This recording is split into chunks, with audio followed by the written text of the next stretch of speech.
Welcome back to the Career Profiles podcast. I'm your host, Sean, and this is another episode for you guys to get your ears around. It is an episode on a fighter in boxing history who we have covered in some capacity. We enjoyed his legendary Knight's Tale about 2 years ago with a certain Mr. Tony Zale. But this particular character is a legend in his own right. He fought in difficult times, he fought in difficult circumstances. He was a bit of a Jack the Lad. He was a rough, a rugged individual who fought through hard times, fought through adversity, and came out the other side of it, and goes down as one of boxing's greats. Whilst he might not be technically a gifted fighter, he certainly had the heart, determination and ultimate desire to move on in his career to go on and be a world champion. We are talking about the great Rocky Graziano. I really enjoyed Rocky Graziano's legendary night with Tony Zale, and I know Johnston, when he covered it, he also really enjoyed that particular episode. And we always said we'd cover Rocky at some point down the line. So for me, it felt very apt for this season to be covering Rocky Graziano's career profile. I'm excited to go through this story with you guys. We've got some great stories, some great production in the background from our man Jamie Albrecht, who has put together a great story on Rocky Graziano and some great moments that I think you guys will really enjoy hearing about. And if you're fans, or if you're historians or budding historians and you've done a little bit of research yourself on Rocky Graziano, well, I hope that we're able to deliver something that you haven't already heard. It's something we pride ourselves upon in this show, and we hope you enjoy it. So to begin, the man who would be known to the world as Rocky Graziano was born Thomas Rocco Barbella on New Year's Day in 1919 on Rivington Street on the Lower East Side of Manhattan, New York. It was a street of Italian immigrants, and one could hear their voices all along the street. There were mothers yelling to their children laughing with their friends, fathers home from poorly paid labouring jobs also yelling for their kids to get upstairs for dinner. Many of those families migrated to America from Naples in Italy, or small towns not far from those climes.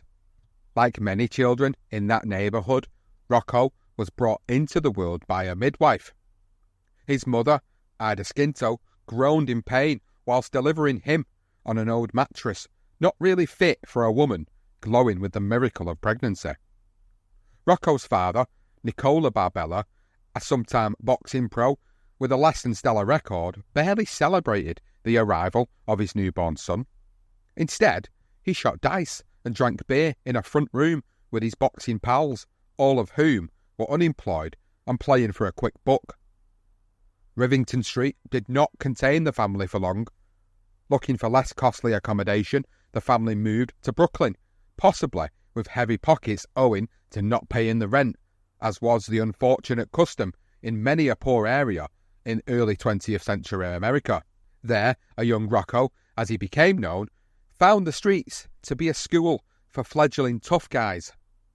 Anything you wanted on the Brooklyn streets, you gained by being tough. Tougher than the next guy, ready and willing to fight the world. You wanted anything, you had to take it. If you were scared to use force, someone else would. As he grew, Rocco became increasingly unruly. He had an insatiable need to be one of those tough guys. He was a child of the streets, and he knew how to satisfy his immediate needs with his fists. The streets were his university in favour of a more traditional educational setting. Rocco was illiterate. If asked about attending school, he would have said it was a waste of time, a form of enslavement. Roaming the streets looking for trouble, that was the life young Rocco chose from the outset. Scrawny, wiry, tough, the red-haired Rocco had the lean, hungry look of one on the make of a panther hunting its next meal, its next victim. Rocco would spot another kid eating a hot dog and pounce, grabbing the food out of the kid's hands. Rocco moved so quickly, his victim barely had time to register the attack. In a grim precursor to his fighting days, Rocco would throw a hard right to the kid's face, and another to his belly, and then a third to his face again. All the while, his left hand kept a tight grip on the stolen food. He would leave his victim bloodied and crying, whilst he walked away on the hunt once more. Rocco's mother couldn't control him. His father's beatings with a leather strap didn't stop him either, only adding to his resentment of the world and bolstering his anger. His mother despaired. Her sadness descended into depression. She became a heavy drinker. It was her escape from the horrors of life. As days and nights of drinking increased, she began talking to herself, babbling nonsensically. Screeching laughter erupted from her mouth. She screamed and yelled, she swore and sobbed. When Nicola couldn't figure out what the hell had happened to his wife, he took her to Kings County Hospital. There she was diagnosed as having a nervous breakdown. Rocco adored his mum. She had never tormented him. He was the sunshine in her darkness. But she hated his tear-away approach to life. It darkened her mood and set her on a course of endless worry. When his mother was taken away, Rocco's anger and confusion would ignite still further, leading him to more recklessness and skullduggery. With his mother held in hospital, his home was dominated by his father and his brother Joey.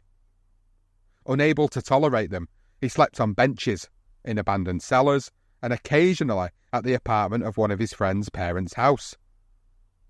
When he did return home, there would be his father instructing Joey on how to be the next world champ. Nicola would be demonstrating the perfect left, the power of a right cross. He would show Joey how to weave and feint. Rocco wanted to flatten both of them and run away. Far away. The wayward Rocco would be sent by his father, Nicola, to live with his grandparents on Manhattan's Lower East Side. His grandparents treated Rocco with love and the affection that his father's custody lacked. They fed him nourishing meals. He even had his own bedroom. They made him attend school, which he only did sporadically, but nevertheless he attended. Although his home life had improved, he was still a menace to anyone who got in his way. You bump into him on the pavement, and he would retaliate, push you onto the street. It didn't matter how big you were. If you had a sled or a bicycle he wanted, he simply took it. If you resisted or complained, you got a hard fist crashing against your unwitting head. Rocco had now become Rocky. His new friends called him Rocky Bob, a type of homage to his dad, universally known by New York locals as Nick Bob. Young Rocky was an unrepentantly angry at the world, angry at his mother, angry at his father and brother, angry at his lack of money and fortune, as he had ever been. He would take his revenge against the world. While living with his parents in a cold water railroad flat in a Brooklyn tenement, Rocky was tasked to steal coal from local coal sellers and dump the stolen chunks and bricks into the Barbella's potbelly stove, which stood in the centre of the kitchen. It was the only source of heat for 4 tiny rooms. At his grandparents' apartment, such labour wasn't needed. Rocky was warm and well kept. In opposition to the bitter New York winters, the summers in the Barbella residence were ridiculously hot. The family spent hours on the tar-papered roof known as Tar Beach. The bedroom Rocky shared with his brother and sister at least had a fire escape, a poor family's version of a terrace or balcony. In his grandparents' apartment, he enjoyed the luxury of having his own bedroom. In Brooklyn, to help put food on the family's table, Rocky would dig for clams at the beach to replenish the family's food supply. It was the family's only source of protein. At his grandparents' apartment, he enjoyed the food that was brought home from a local grocer, a fishmonger, a butcher, and a bakery. Rocky didn't think life had become easy, but he did feel that the harsh realities had softened. The Lower East Side was still a tough neighbourhood, however. There were gangs of street thugs roaming around and numerous mafia social clubs. Rocco felt he was a born fighter, trained by fighting Nick Bob and with an arsenal owned by his own street battles. He knew the rules of the streets. Fight or be bullied.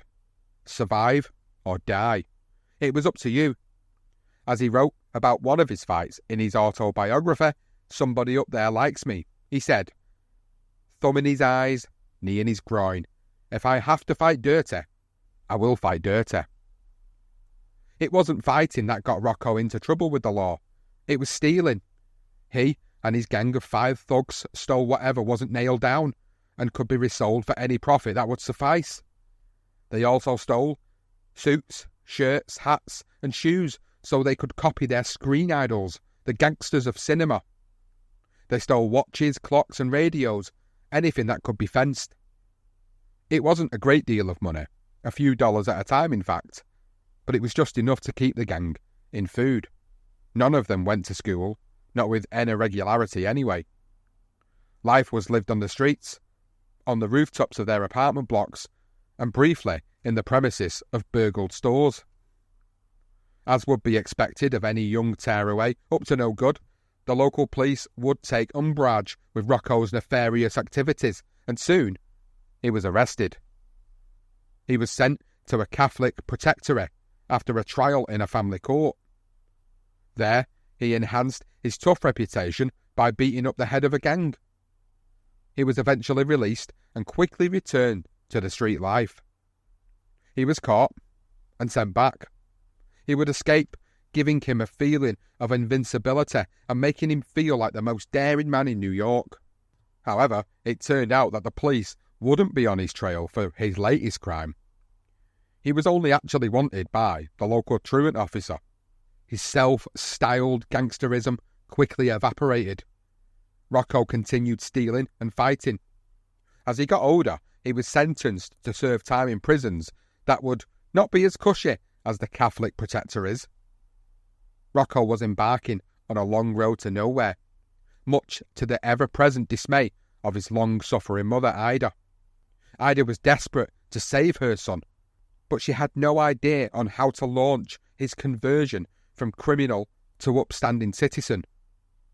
One day, after his release from jail, she would despair once more, as Rocco would sneak into the bedroom he had shared with his brother Joey. There, he waited patiently for his brother's arrival, akin to a lion stalking a zebra. As soon as Joey entered the room, Rocco uncorked his rage, raining his fist down on Joey in an act of stone-cold revenge for the years of abuse that Joey had assisted his father with inflicting upon Rocco. It was clear that Rocky would need an outlet to channel this fury, and boxing would heed the call. Rocco would meet another young man with a vaunted reputation shortly after this incident with Joey in 1939, a kid named Terry Young who wanted to be a professional boxer. That's where the money and glory were. The two became firm friends and often went to the local boys' club together. There, Rocco would watch Terry hit the speed bag and the body bag, skip rope and shadow box. Terry was a skillful boxer who thought he might have a chance to make it big as a pro. To Rocco, it looked like fun, but not if you had to work for anything. Rocco could not handle discipline. He did things his way, and if anyone contradicted this, Lord help them. Training represented a lot of work, requiring much self-discipline. Despite his misgivings, Terry convinced Rocco to enter the club's boxing competition when, during a sparring session, Rocco delivered a nuclear blow to Terry's chin that left him flat on his back. Terry, stunned rather than upset, would exclaim with excitement, "You're a real fighter." Without saying a word, Rocco nodded in agreement, opening his mind to a new, legitimate life path. He entered the tournament, knocking out his seemingly overmatched opponent with a fast flurry of lefts and rights. After the fight, feeling contempt for his former opponent and forgetting about his fleeting change in values, Rocco proceeded to go through the pockets of his beaten opponent's clothes, reverting to his usual thievery. While pilfering a few coins, he was caught and subsequently expelled from the club. It was a sad end to an otherwise victorious evening. To make matters worse, the man Rocco had knocked out went on to win the club championship. And so, Rocco's initiation into the career of a boxer had ended before he could even gain any serious traction.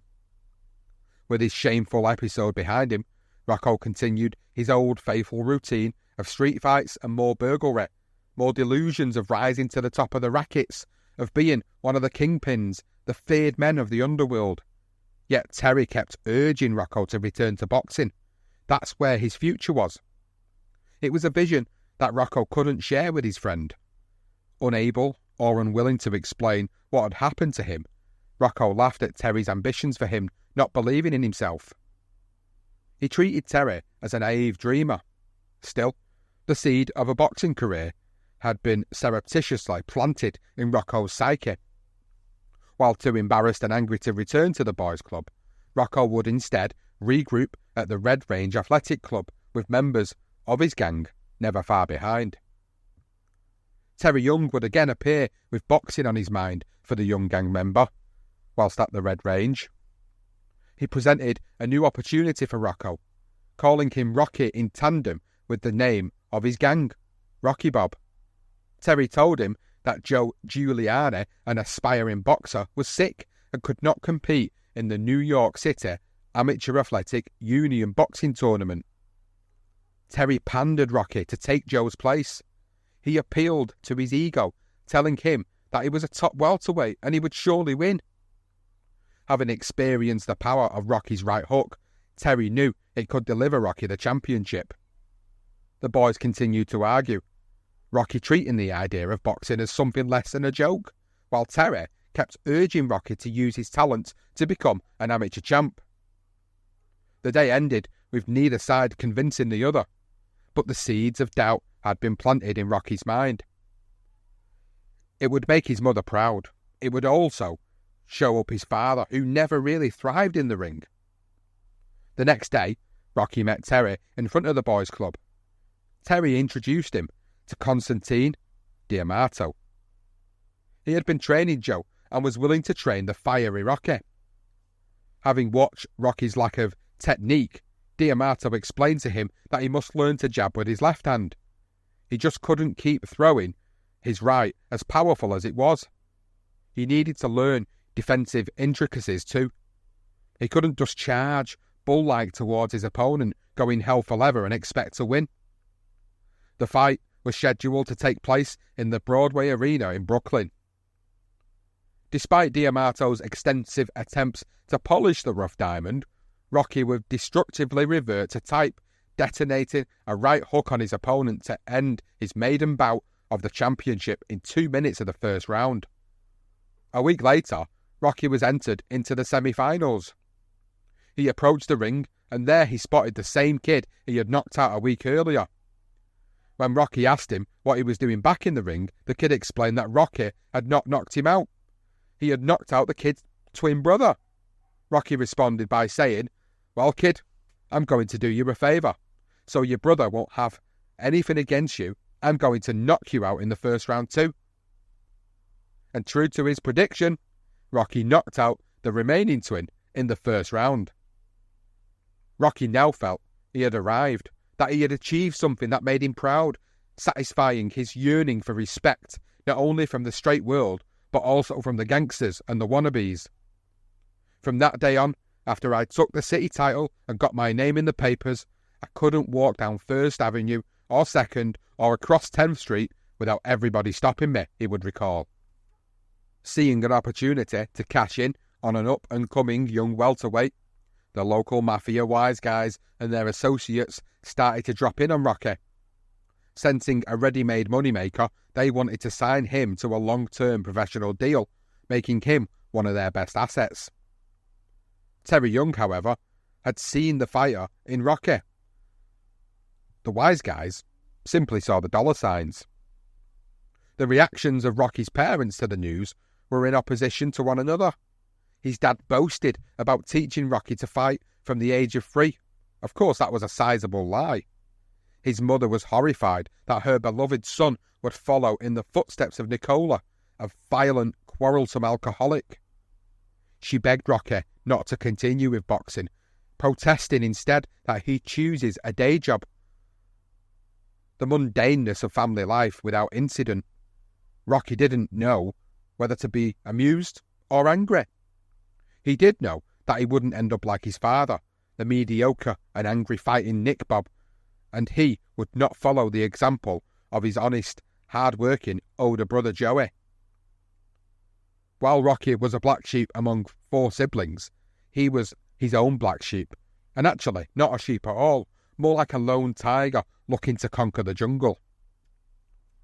Despite early successes at amateur level, Rocky would carve out a journey as a club fighter, initially fighting under the ring name of Robert Barber and earning a modest $15 here and there.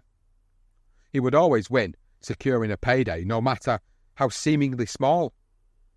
Where money wasn't the prize, there was a fancy wristwatch to be adorned by the winner. It would be quickly pawned and the money siphoned into Rocky's pocket. Although he was excelling as a boxer, he still held ambitions to succeed as a wise guy in a romanticised version of a mafia motion picture. Reality remained dominant over fantasy, however, and Rocky was introduced to an influential fight promoter named Eddie Coco, who proceeded to set up a couple of unrecorded bouts for the rising talent. At his first bout in the Bronx, Rocky heard some tough guys sitting at ringside laughing at him. They derided him as a pretty fag. What comedian had put boxing gloves on a guy with such a pretty face? These comments fueled Rocky. He ferociously ran out of his corner and viciously pummeled Vasquez, knocking the guy down. His opponent reluctantly kissed the canvas and made Rocky the winner. After he was declared as such, Rocky heard the same ringside tough guys asking, "Who's that kid?" He punched with the power to elicit notice. Rocky had moved up. His earning capacity had increased too. He was now making more than that $15 a fight, but he was still not in the big money. Earning $35 here or $70 there was certainly an increase, but it was nothing compared to what a good pro could earn. The dreams of being a gangster were waning. Rocky now dreamt of glory in the ring. He could lie half awake and revisit his fights. The dreams were sweet. Rocky began to focus solely on boxing as his career. His gang was dismissed, and he gave Eddie Coco permission to set up one professional bout after another. Rocky felt he was on the way up, and the feeling settled him and gave him a renewed purpose. All the while Rocky was boxing, he was on parole. Unbeknownst to him, he had unwittingly violated many of the rules of his parole. He could not have paid attention to those rules, for simply he didn't know them. For Rocky, boxing was all that mattered now, and he had not seen the pitfalls of his parole. He was picked up by the cops and dragged off to the station. He shouted that he had done nothing, had committed no crime. It didn't matter. Rocky was charged with statutory rape by his girlfriend's mother, who didn't like her daughter dating a wise guy wannabe. He was locked up, spending a week in jail, and was brought in front of a judge.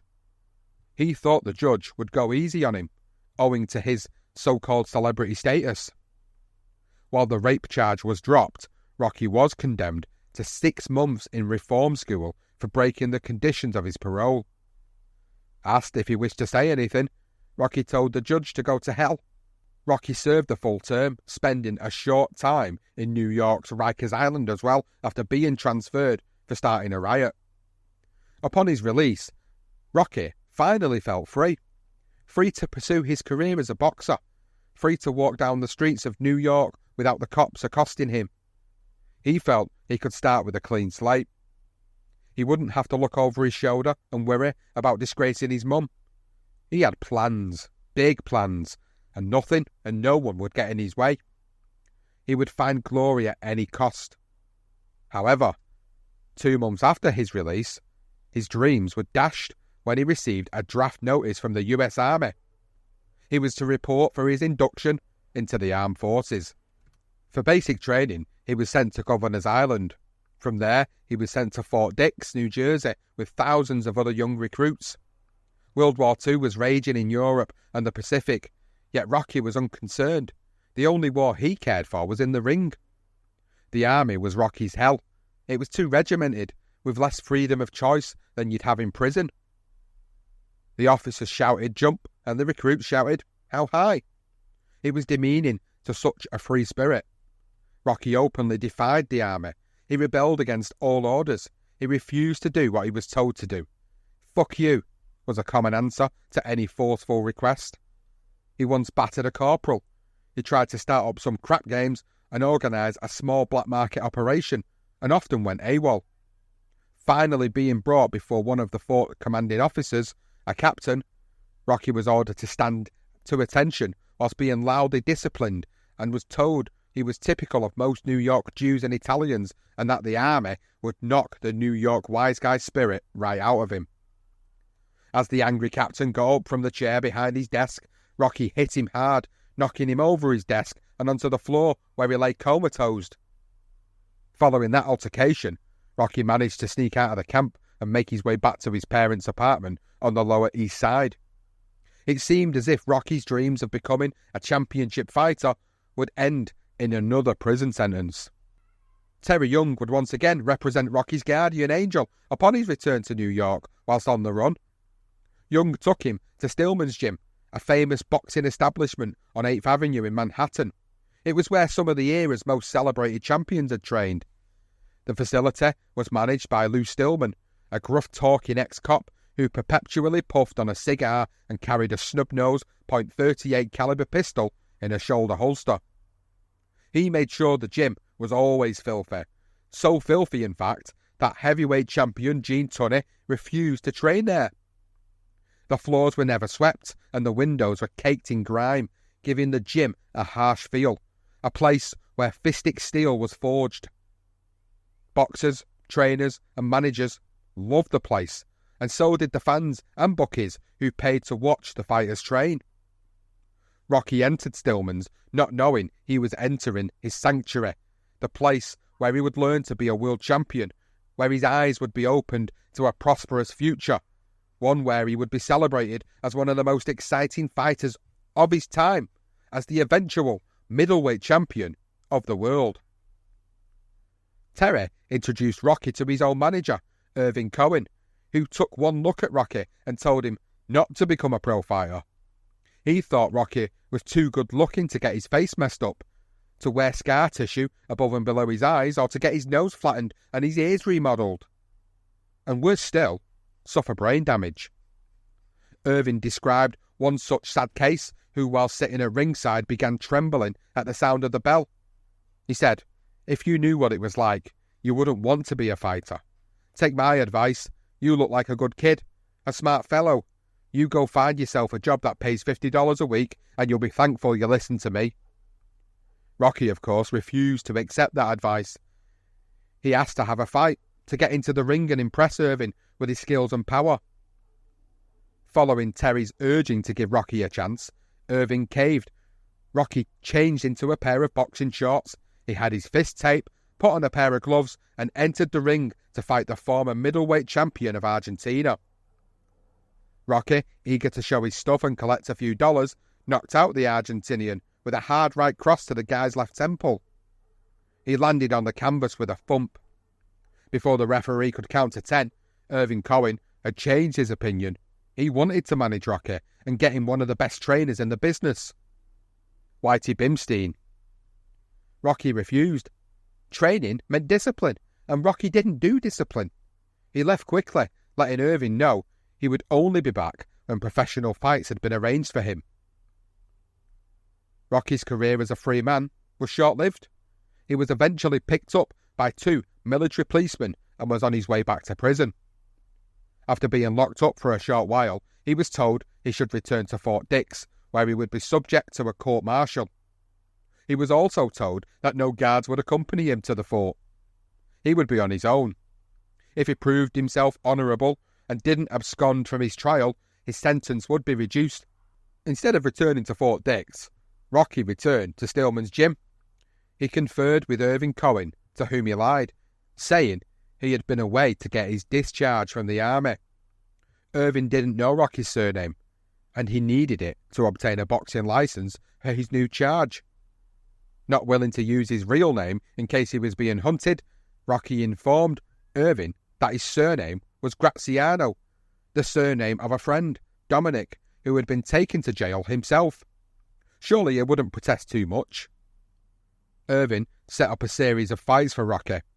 First, in what would be his pro debut, he took on a fighter named Curtis Hightower on March the 31st, 1942, knocking him out in the second round of a fight staged at the Broadway Arena. After that win, Rocky was signed to fight Mike Mastandre. He too went down for the count, though this time in the third, and Rocky was now developing a following. Rocky finally felt he was sitting atop of the world despite a loss on points over 4 against Miami's Charles Ferguson in April. His world was about to collapse yet again. While in the office of the New York State Athletic Commission on Worth Street in Manhattan for a pre-fight weigh-in, Rocky was confronted by 2 cops. It was June 1942, and the game of cat and mouse was over. Rocky had been captured, and a court-martial sentenced him to 1 year of hard labour for desertion from the army. He would serve his time at Fort Leavenworth, a prison for deserters and hardened career criminals. Rocky was like a fish back in water, reverting to his old gang leader mentality. He won the respect of some tough gang members who had initially attempted to intimidate the short but very capable fighter.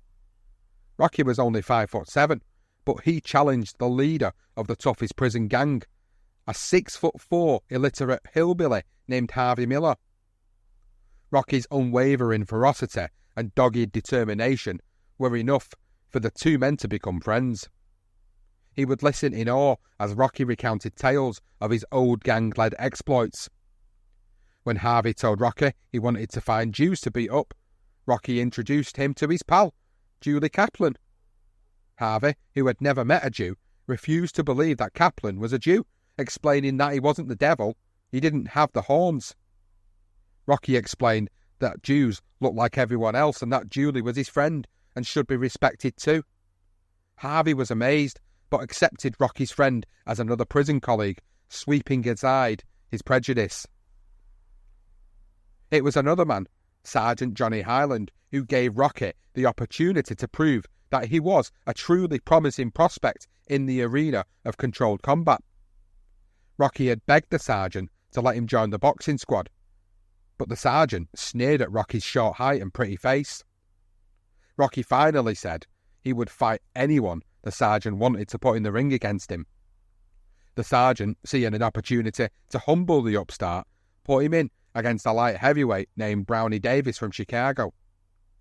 Brownie was a big, solidly muscled boxer who was inches taller than Rocky. Once in the ring, both men squared off, and Brownie began pummeling the shorter, lighter man. Rocky, who was able to absorb an extraordinary amount of punishment, was letting Brownie deliver punch after punch. While fending off some of the punches and landing a few, Rocky was waiting for an opening. He feinted with a left. Brownie went to block it, and Rocky landed his devastating right cross to Brownie's left temple. The light heavyweight sagged to the canvas like a sack of potatoes. The sergeant thought it was a lucky punch, though Brownie assured him it was nothing of the kind, brimming with integrity. Rocky went on to beat one opponent after another. The army brought in welterweights and middleweights, not only from the prison, but also from military camps throughout the country. Rocky beat them all. He was now a hero, and with such exalted status came special privileges. The sergeant allowed Rocky to choose Julie Kaplan as his manager and let Harvey, although awkward and flat-footed, fight as a heavyweight. Rocky was finally enjoying his life in prison. He had the comfort of his pals and plenty of time to reflect on his life. Rocky was now becoming self-aware. He was able to evaluate the stupid moves he had made throughout the years and appreciate the possibility of a legitimate life as a professional boxer. Once out of Leavenworth, he would finally concentrate on the straight path. A path with a manager in Irvin Cohen and a boxing trainer in Whitey Bimstein to provide as much motivation as possible for Rocky to court legitimacy. Morris Whitey Bimstein was one of the best trainers in America.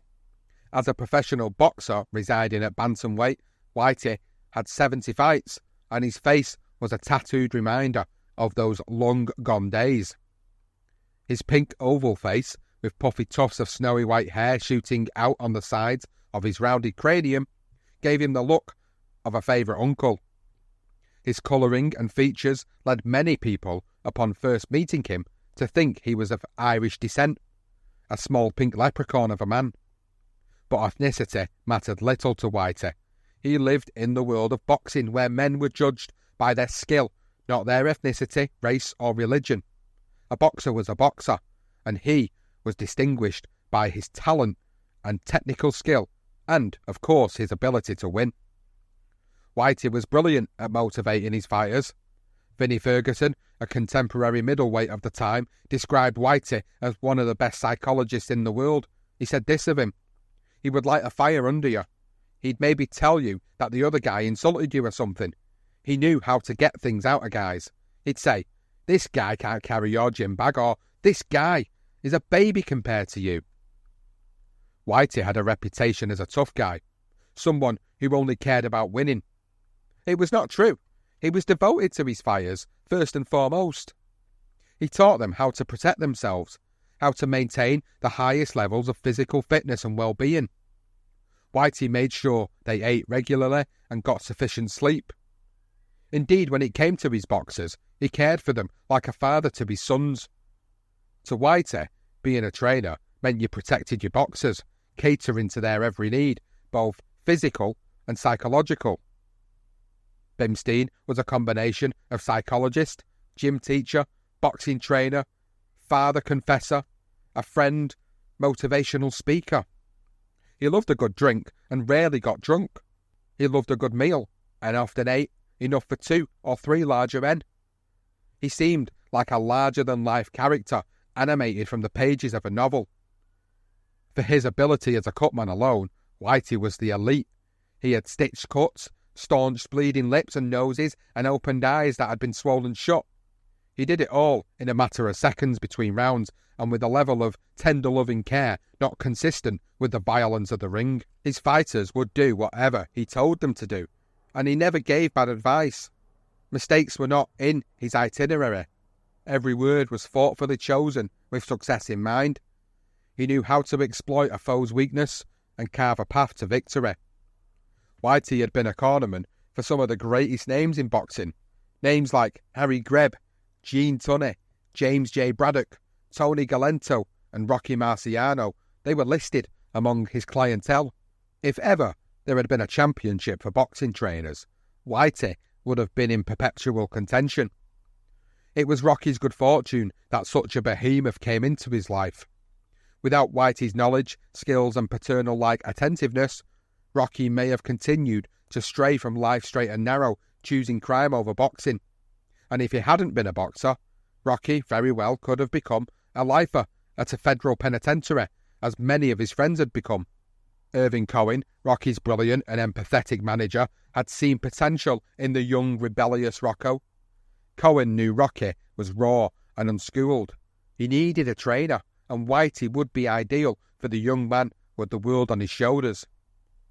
And while Rocky was steadfast in his determination to not train and unwilling to submit himself, being taught by even the most experienced of men, he knew that boxing would provide an avenue to keep him away from the streets. If he didn't train, he might wind up like his pal Terry Young. Terry, whose real name was Angelo Di Zanza, could never be a legitimate guy. He had spent years being a thief. He'd spent years in prison. He was a hold-up man who led a crew of gun-toting robbers. Boxing had not provided him with a way out of his life of crime. He was a talented boxer, more than proficient, and promoters thought he might one day become a lightweight or welterweight champ. Throughout the 1940s, he seemed on the verge of becoming a champion. He had beaten a former titleist in Bo Jack, one of the best fighters of the era. Terry won 55 out of 69 fights, 17 by knockout. As good as he was not a Pied Piper type of fighter. The crowds would not flock to see him box as they would his friend Rocky. This would instill a jealousy towards Rocky. It was Terry who brought Rocco into this world. Surely he deserved the breaks. He had been a thief like Rocky since his early teenage years, and it would lead to a conviction for armed robbery and a sentence for 2.5 to 5 years in Sing Sing prison in 1943, where he was 31 years old.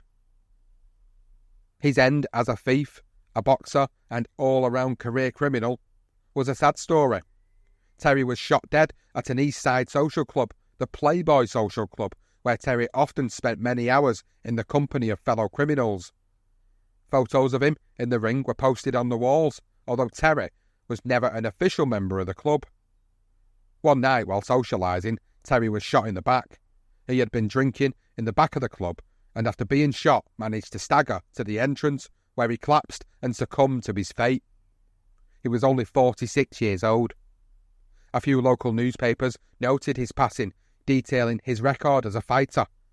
A couple mentioned his criminal record. The tale of Terry Young would provide a grim inspiration for Rocky. He was done with his gangland shtick, his crime. Whitey Bimstein represented new opportunities for Rocky. He would not only save the future champion physically, but also embed in him the values that would replace those that had guided his life as a young thug and criminal. The two men developed a close relationship, teacher and student, and ultimately, friends. While Irving Cohen mapped out Rocky's future from fight to fight, Whitey navigated his fighter through the roadblocks, the hidden curves and dead ends that could have kept Rocky from reaching his goal, the middleweight championship of the world. It was Whitey's persuasiveness that softened Rocky's attitude towards training, leading him to sharpen his attributes. It was Rocky's ambition to be a success, his drive to one day be the middleweight champion that inspired Whitey to never give up on his student. Yet, as much as Rocky wanted to learn from Whitey, he could never completely give up his defiance of being given orders. Training was like going to school, and he hated both. But he wanted the recognition, and even more so, the financial rewards that came with being a champion.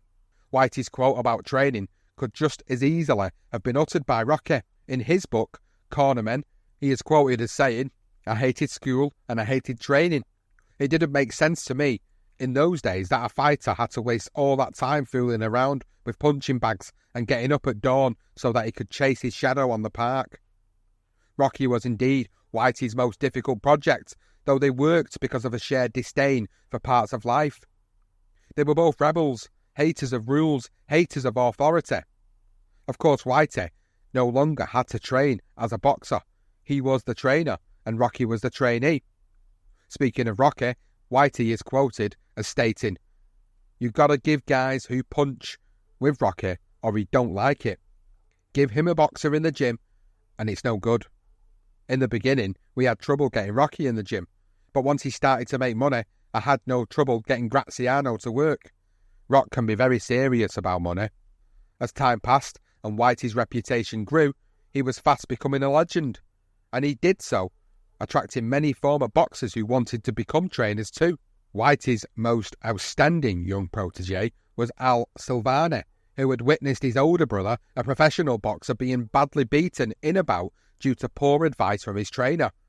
Silvani, who also briefly boxed, decided he wanted to become a trainer for this reason, to prevent boxers from being injured because they had not been properly trained.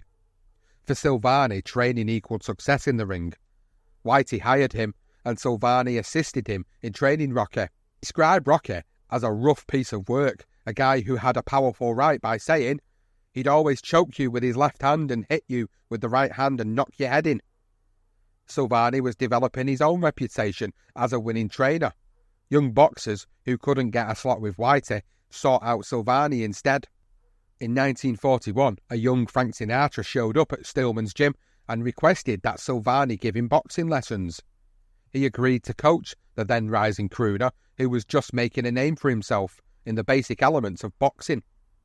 At the time Sinatra met Silvani in Stillman's gym, he weighed about 119 pounds. The boxing gloves and boxing shorts made him look like an undeferred young boy, drawing ridicule from onlookers. Silvani didn't follow suit. He had seen plenty of lightweight, featherweight and bantamweight fighters, and size didn't matter. Anyone with the right timing, coordination and flexibility could be taught to box. Silvani liked Sinatra, appreciating his willingness to learn. The two would become lifelong friends, and Sinatra remained a hardcore fan of boxing, befriending many of the sport's gladiators, including Rocky, whom he would cast in his 1967 detective film, Tony Rome. In addition to casting Rocky in that movie, Sinatra, who was known for his kindness and generosity towards those who had stood by him, repaid Silvani by getting him small parts in not only Tony Rome, but also Ocean's 11, Robin and the Seven Hoods, and From Here to Eternity. Silvani proved to be a natural actor, even securing himself a part screen as a cornerman in the first 3 Rocky movies. Whilst Rocky bolstered the tools of his professional trade inside Stillman's gym, his life outside took a turn for the better too. Norma Unger was a beautiful, oval-faced, dark-haired Jewish teenager.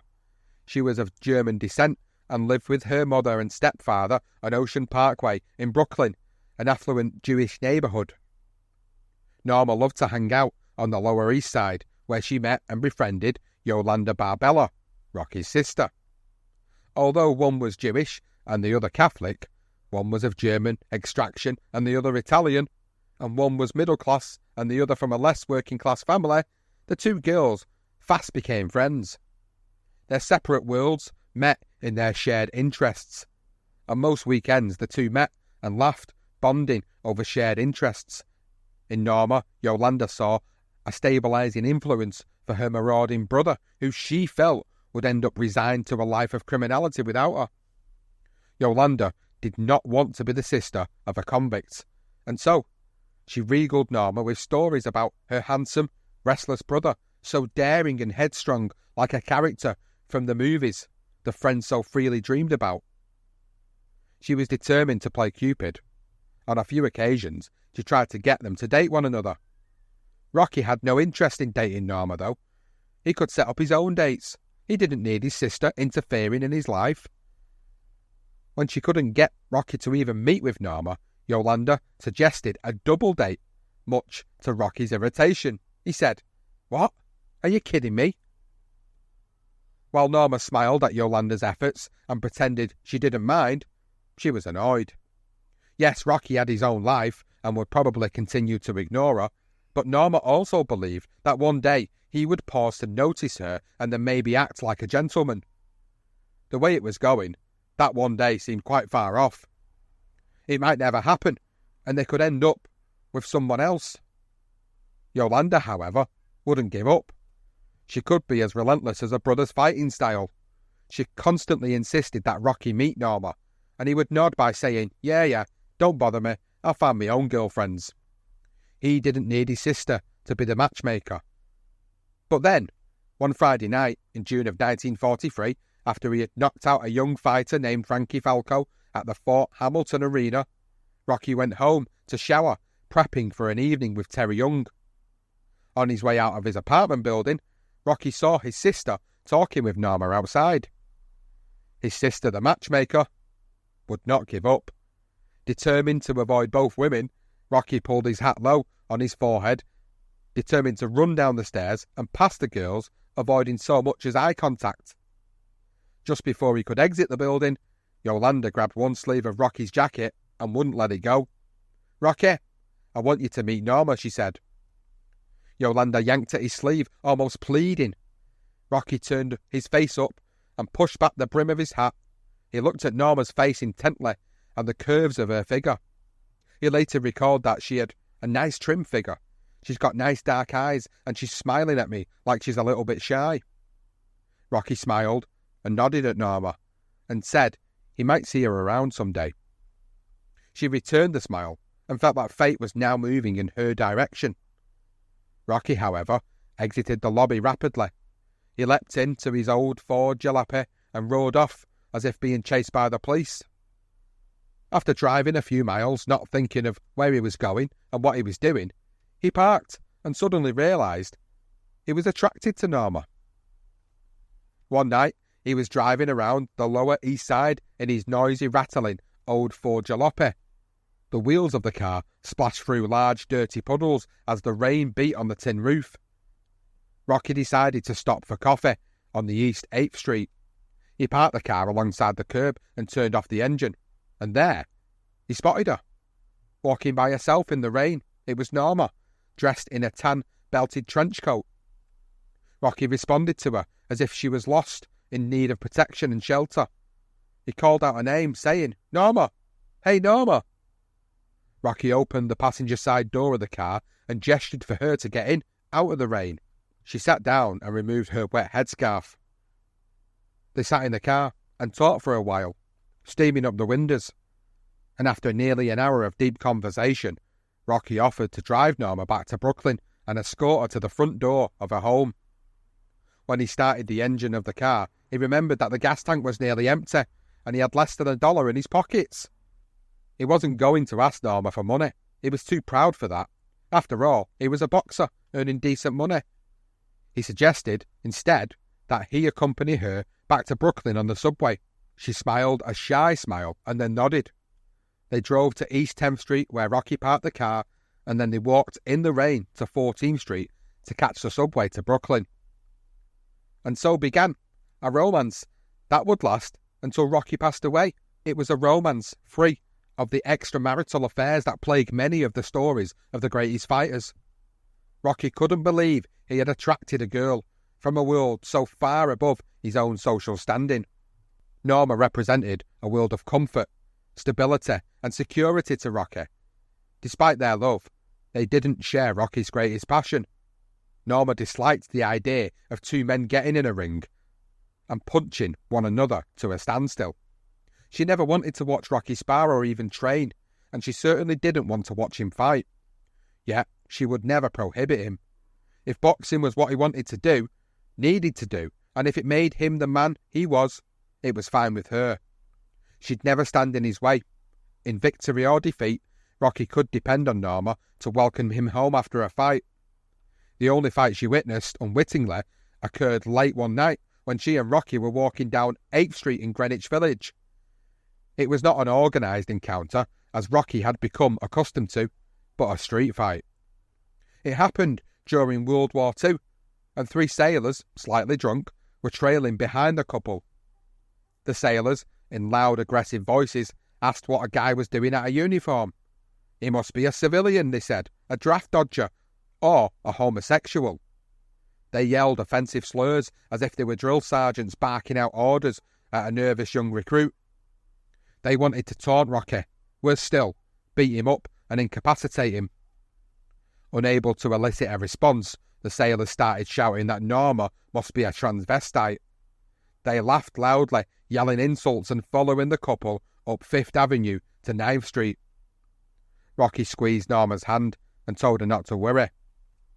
Once they turned onto 9th Street, which was dark and quiet, he told her not to go far. He swung around and waited for the tormentors. They would soon regret their jibes. As the sailors turned the corner, expecting to keep up their harassment, Rocky belted the largest member of the group with a powerful right hook to the temple, his money punch. The big sailor collapsed onto the pavement like wet cement. The fallen man lay moaning on his back. Rocky made quick work of a second sailor, leaving him prostrate with a right, left and another right. The sailor lay beside his colleague, helpless. The third sailor ran away, panicking and shouting for help. Rocky grasped Norma's hand and they ran to the subway at West 4th Street. While Norma was relieved and nervous, she also hoped Rocky had not badly hurt the 2 sailors. After all, Rocky could have killed them. As a professional boxer, his fists were considered lethal weapons by the law. With Norma as a positive force in his life, Rocky was able to devote himself to building his reputation as an up-and-coming prize fighter. He had been fighting several 6-round bouts in small arenas. He had fought welterweights, beating most of them. His powerful right-hand punch was a crowd-pleaser, and it made Rocky's bouts must-see sport and enabled him the opportunity to engage in fights at the revered Madison Square Garden. These fights would not always end in victory, however. Steve Riggio managed to stay away from Rocky's gung-ho style and win 2 fights against The Rock, one in 1943 and one in 1944, with both losses for Rocky registering on points. Another hard-hitting competitor who cracked Graziano's rock-solid exterior and nuclear right hand was Harold Green. Green was born into a poor family in the Brownsville section of Brooklyn and began fighting in local clubs and arenas when he was 14 years old to support his family financially. In an echo of Rocky's early fighting years, Green was awarded a watch each time he won a bout, and many watches came his way.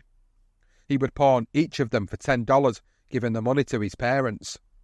Green's reputation as a skillful boxer protected him and his siblings from the threat of the Brooklyn thugs. He was looked upon as a guy who should be avoided. When he was 22 years old in 1942, Green began his professional career. In his first fight, he knocked out Willis Johnson, a man regarded as one of the more promising fighters of the 1940s.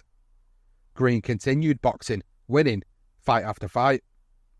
He looked like a surefire title challenger, a guy who would soon challenge for the welterweight title. His career was interrupted by wartime service in the US Army from 1943 to 1944. Immediately after his discharge, he began piling up yet more wins. In 1944, Ring magazine ranked Green as the number 7 welterweight in the world. Yet, he never got a shot at the title. On November 3rd, 1944, in Madison Square Garden, Green defeated Rocky in a 10-round bout won on points. The following month, on December the 22nd, Green and Graziano met in the Garden for a rematch. Again, Green outpointed Rocky in another 10-round bout, knocking Rocky down in the process. The fights with Green were frustrating for Rocky, for his vaunted power had failed him. Revenge was sweet when on September the 28th, 1945, Rocky, who had gained enough weight to move up from welterweight to middleweight, knocked out Green in the 3rd round. Rocky felt that his future was now secured. He had proven himself against an opponent who many in the sports world thought would be a welterweight or middleweight title contender. Next, much to Irving Cohen's reluctance, was a fight with Billy Arnold. William Billy Arnold was thought to be the best of the middleweights and said to be another Sugar Ray Robinson by the Ring magazine. He possessed fast hands, could dance and evade shots with grace. He was one of those rare fighters who made it look easy. He inspired the admiration of those who watched him box. On January the 5th, 1945, Arnold was to meet the wily professional Fritzy Zivic, a former welterweight champ, for a highly publicised fight in Madison Square Garden. Arnold was the odds-on favourite to win.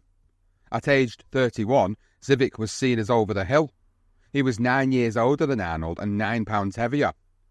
Because of Arnold's youth, the promoters reduced what would have been a 10-round bout to an 8-rounder. Arnold boxed with his expected skill. To many in the audience, he was soundly outpointing Zivic and winning most of the rounds. When the decision was awarded to Zivic, the audience voiced their displeasure, screaming, "Fix!" Assorted missiles were thrown at the ring. The police were called and escorted the judges and the referee away from the furious Arnold fans. It was an official loss for Arnold, yes, though he was awarded the moral majority. Billy Arnold was now the man to beat, regardless of his now scented ledger. By 1945, Rocky felt he could enhance his reputation and become a big shot of the middleweight division if he could beat the crowd-pleasing Arnold, who was a 5-1 favourite to defeat The Rock. This time around, the bookies were ready to clean up on Arnold. Many thought the smart money boys had previously cleaned up in the Zivic fight. They were now ready to put their money on the favourite, or so the sports world believed. Of course, while the bookmakers favoured Arnold, a gambling man would have put a large sum on Rocky. If Rocky could prove the odds makers and sporting scribes wrong, he would become a title contender. Neither Irving or Whitey Bimstein was sure that Rocky could outpoint Arnold. He would have to win by knockout. Arnold came out of his corner with his usual grace and boxing. Rocky, as usual, was wild and aggressive, swinging his fist and often missing his opponent. As the fight progressed, Arnold was ahead on points, just as Irving and Whitey had feared. Arnold delivered a series of hard punches, all of which Rocky was willing to withstand, just so he could slam his right fist into his opponent's chin. And so the fight went. Arnold landing a series of punches with Rocky waiting for an opening. In the third round, while absorbing blow after blow, Rocky finally found an opening in Arnold's defences. He stunned his foe with a powerful overhand right that ended the fight. Arnold was devastated. Rocky had now taken the mantle of being the man to watch. The crowd roared in approval. The down-and-outer from the streets of New York had defeated the supreme stylist. If Rocky could beat Arnold, surely he'd triumph over all comers. To strengthen this claim, Irving lined up a series of matches drawing the attention of the sporting landscape. For Arnold, unfortunately, there would be no bright future as a boxer. The Rock had beaten the potential out of him. He did return to the ring and had 19 more fights. He won 12 and lost 7. 5 of those 7 were by knockout. Rocky was now intensely focused on his future and the middleweight championship. But before that, he had several opponents he needed to dispatch of, all of whom were considered top title contenders.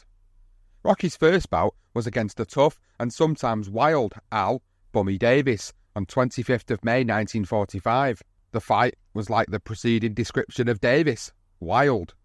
The two men fought with a ferocity that led them to a standstill in the fourth round, with Graziano stopping his game foe in the fourth after falling victim to a knockdown himself. Next up was Freddie "Red" Cochran, the reigning welterweight champion.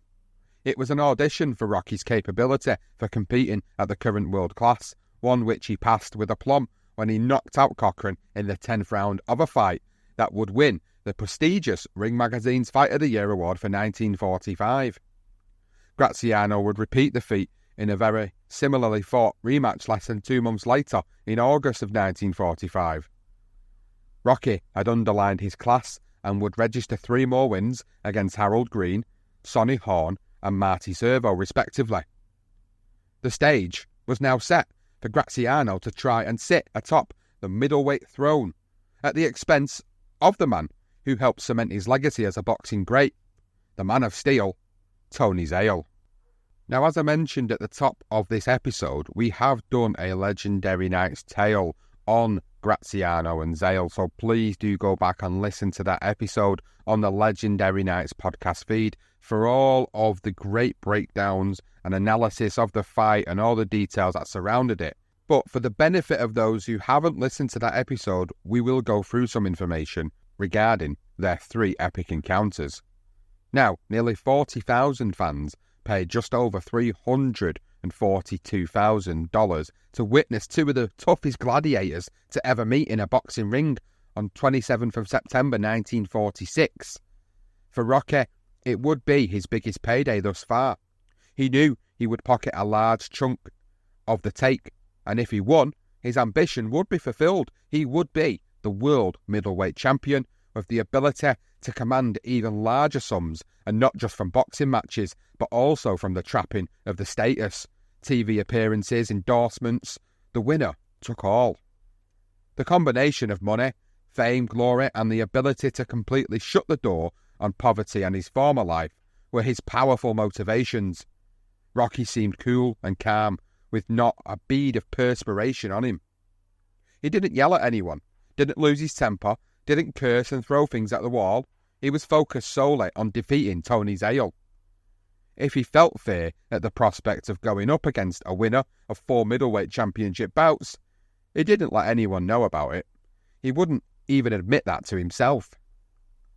Tony Zale was a man worthy of fear. He possessed a toughness forged by grueling work in the steel mills of Gary, Indiana, a trade which birthed his hyperbolic nickname, Man of Steel. But there was more to the moniker than Zale's day job. Fighters claimed that Zale was as hard as steel, not just his body, but also his steel reinforced his punches. His chin was made of steel, and like Rocky, Zale could absorb a tremendous amount of punishment and take victory. He was known as a crafty, tactical and strategic fighter, but he also wasn't shy to revert to dirty tricks to come out on top. In his fight with George Abrahams for the middleweight title in 1941, Zale thrusted one of his thumbs into Abrams' left eye in the first round. In the beginning of the fourth round, Zale headbutted Abrams, causing a severe cut above the challenger's right eye. There was a crimson mass of blood besetting Abraham's face, rendering him half-blind. Yet he courageously fought on. In the 9th round, Zale delivered a series of hard, rapid punches to Abraham's midsection, which were difficult to block. Zale was known for his powerful body punches that drove the air out of fighters, leaving them gasping and struggling to persevere. By the end of the fight, Abrahams looked like a wounded war casualty, while the judges, as expected, awarded the win to Zale. The Associated Press wrote that Abrahams won 8 rounds, with Zale winning 7. Once again, the opinion of the judges was called into question, and many fans believed that they had been paid off by bookies and mobsters. Others said Zale had proved to be the more aggressive fighter and so deserved the decision of the judges. Many of Abraham's fans, however, were eager to witness Zale receive a beating by the former street fighter from the tough streets of the Lower East Side. For Zale, the present was what mattered, not some disputed judgment from the past. It had always been that way, ever since he began his professional boxing career in 1934 at the age of 20. His birth name was Anthony Florian Zaleski. Tony Zale sounded more American. It was short and crisp, easy to remember, and a comfortable fit for headline writers. By the time Zale was to fight Rocky in 1946, he had fought in 75 bouts. Of those 75 bouts, he had lost 16, 2 by knockout, 1 by TKO. Prior to his fight with Rocky, Zale had won and retained the middleweight title 4 times. It was an accomplishment that added spice to Zale's reputation and polished his Man of Steel image. For his fans, the steel could not have shone more brightly or been any harder. His bout with Rocky would be his 4th attempt to retain the title.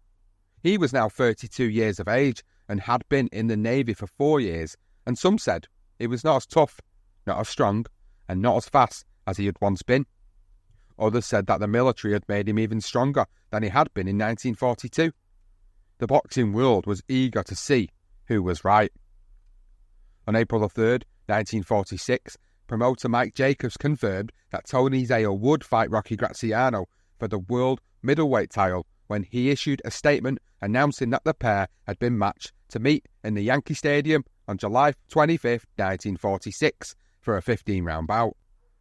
This would be Rocky's redemption song, as mentioned before, his chance to make something of himself and bring light to the doldrums of his family name. Mike Jacobs anticipated that the night would produce a gate revenue of more than $500,000. It would be historic in that it would be the first time that an undisputed world middleweight champion had defended that title since 1927. Zale was matched with Ira Hughes and knocked him out in 2 rounds. He then knocked Eddie Rossi out in 4 on that rearranged May 2nd date in Memphis. However, the day before the Rossi fight, it was reported that Zale's wife, Adele, had filed for divorce on April the 30th. Her charges against Tony were cruelty, and she asked for $50,000 in allowance and $500 in monthly support for herself and their 2 young daughters. Tony had discovered serious allegations of child abuse by his wife through his brother John and brought the concerns directly to her, birthing her grounds for divorce. With this hanging over the middleweight champion, he had to go in to one of the hardest fights of his career against Graziano. The fight was initially scheduled to take place in Yankee Stadium on July 25, 1946, and the event would mark the first defence of the undisputed middleweight title in almost 17 years, since Mickey Walker defeated Ace Hudkins in 1929. Zale arrived in New York on July 8th to train at the Pompton Lakes in New Jersey. Rocky was already training at Greenwood Lake, New Jersey. The media excitement for the contest was in overdrive. The Saturday Evening Post described Rocky as the most sensational knockout walloper and the hottest box office attraction in the ring business below the heavyweight class. Joe Williams of the New York World Telegram predicted that the fight between Rocky and Tony would draw one of the 10 largest gates in the history of boxing, owing to both men's explosive approaches to fighting. Interestingly, despite his challenger status, Rocky was favoured to win the battle by the bookmakers, who installed him as a 12-5 betting favourite. This irked Zale, who vociferously criticised Graziano by saying, "All I want to know is, who did Graziano ever kill? So, he's a puncher. A puncher has to go to an opponent, and if he comes to me, as I expect, I'll knock him out inside of 6 rounds. I hope he does. If he doesn't come to me and tries to be cute in there, I'll go and catch him, and I'll have him out along about the 6th. The publicity, and indeed the fight itself, was halted when on July 23rd, 1946, it was announced that Tony Zale had suffered an attack of intercostal neuritis, an inflation of his ribcage caused by a virus, and the fight was going to have to be postponed until the 26th of September. However, because of the Jewish New Year, Rosh Hashanah, the date of the fight was pushed back by an additional day to the now recognised date of the 27th of September 1946. Tony Zale went home after the announcement to receive treatment, and 3 days later it was announced that he was suffering from pneumonia and had been admitted to Mercy Hospital in Gary, Indiana. Zale was released from the hospital on August 10th and said he would begin training in early September, before also announcing that he and his wife, Adeline, who had withdrawn the divorce suit, were leaving for a 10-day holiday. Rocky's wife, Norma, never a fan of his fights, was besieged with anxiety for Rocky's welfare before the fight. Her relatives tried to keep her calm and distract her from worrying too much and assure her that Rocky would be fine. Their efforts had little effect on Norma, who almost fell victim to a panic attack. Tony Zale's prediction would prove to be almost psychic, as he knocked out Graziano in the 6th round. ESPN's Rob Diskin described the fight. Graziano, an 11-5 favourite, was floored in the opening round by a left hook. In the second round, he decked Zale with a series of rights, and only the bell saved the champ. Graziano continued to punish Zale for the next 3 rounds. The 6th round began, with Graziano landing more fierce rights. Suddenly, Zale, who thought he had broken his right thumb in the 4th round, unleashed a vicious right to the solar plexus that paralysed Graziano. A left hook then sent the challenger to the canvas. By the time Graziano had regained his wind, referee Ruby Goldstein had counted.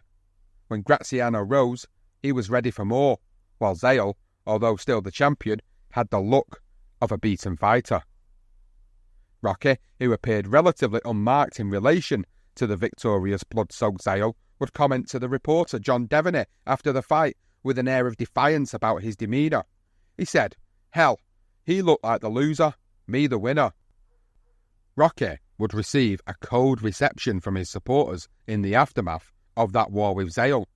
Despite his valiant showing, walking through his old Lower East Side home, he was surprised when people he had grown up with ignored him, even crossing the street to avoid his presence. He had been seconds from a win. Why the rudeness? He should surely have been treated to a hero's welcome. The prodigal Viking son returned. Why ever not? An old friend finally dissolved the mystery. For Rocky had told everyone that he would win, and it was a sure thing, he said. He told everyone to bet on him. The guys in the pool room, his pals in the gangs, they had bet everything they had that Rocky would win.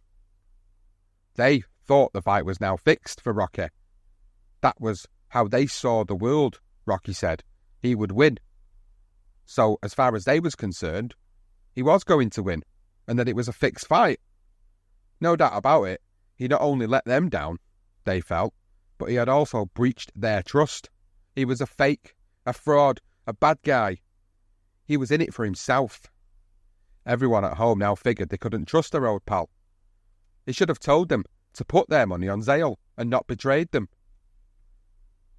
Rocky knew his worth. He knew his talent. He knew his ambition and desire to be the champ. He had come so close. All of New York City knew who Rocky Graziano was. They loved him, which is why they also felt let down. Those same fans, now cold with upset, had filled every seat in Madison Square Garden when he fought there. For them, Rocky had the heart of a lion. He believed he would win the next fight with Zale and show the doubters and disbelievers in his old neighbourhood that he was the real champ, that he was not a man of empty premonitions. He would train as he had never trained before. He would make the cynics love him again, and he would bring home his trophy, the championship title belt. Before his planned return, Rocky received a call from Irving Cohen. He wanted Rocky to come to New York to prepare for a tune-up fight with Ruben Cowboy Shank. It was a fight to help Rocky get in shape for a rematch with Zale.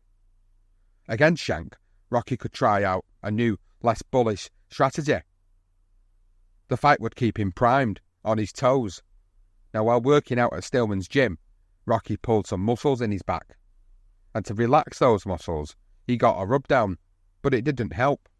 The pain worsened, spreading to his side, and he couldn't twist his torso from side to side. When he threw a punch at the heavy bag, the pain shot like electricity through his entire torso. Irving decided that Rocky would not fight the cowboy. It made no sense. Better to let the muscles heal through massage and hot baths than take a chance and suffer an injury that would put the Zale fight out of reach. The fight with Zale was postponed. Unbeknownst to Irving and Rocky, something more than a bad back would cause the postponement of the Graziano-Zale rematch. For the first time since his prison days, Rocky would experience legal problems once again. The cops were vague, even obscure in their responses. One of them finally said he didn't know the reason for Rocky being asked to attend questioning. They were just told to find Rocky Graziano and escort him to the district attorney's office. Then, shrugging his shoulders, almost apologetically, the cop said they would follow Rocky back to his home on Ocean Parkway, where he could park his car, and then they would drive him to the DA's office. To Rocky, the cop shared a tone with one of his old army officers. Rocky clenched and unclenched his right fist, almost unconsciously.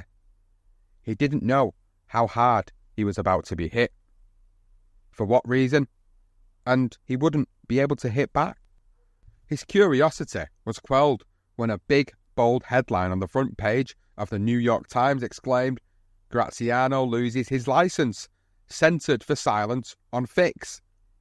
The story was reported by James P. Dawson, whose lead paragraph spelled out the sleazy course of events that led to the removal of Rocky's license to fight and the reason for his detention at the DA's office. A fixed fight. For 18 hours, assistant district attorneys and detectives questioned Rocky. He had never sat through such a long and intense scenario. Already been found guilty, the DA implied he was willing to offer Rocky a plea bargain, but only if he would come clean.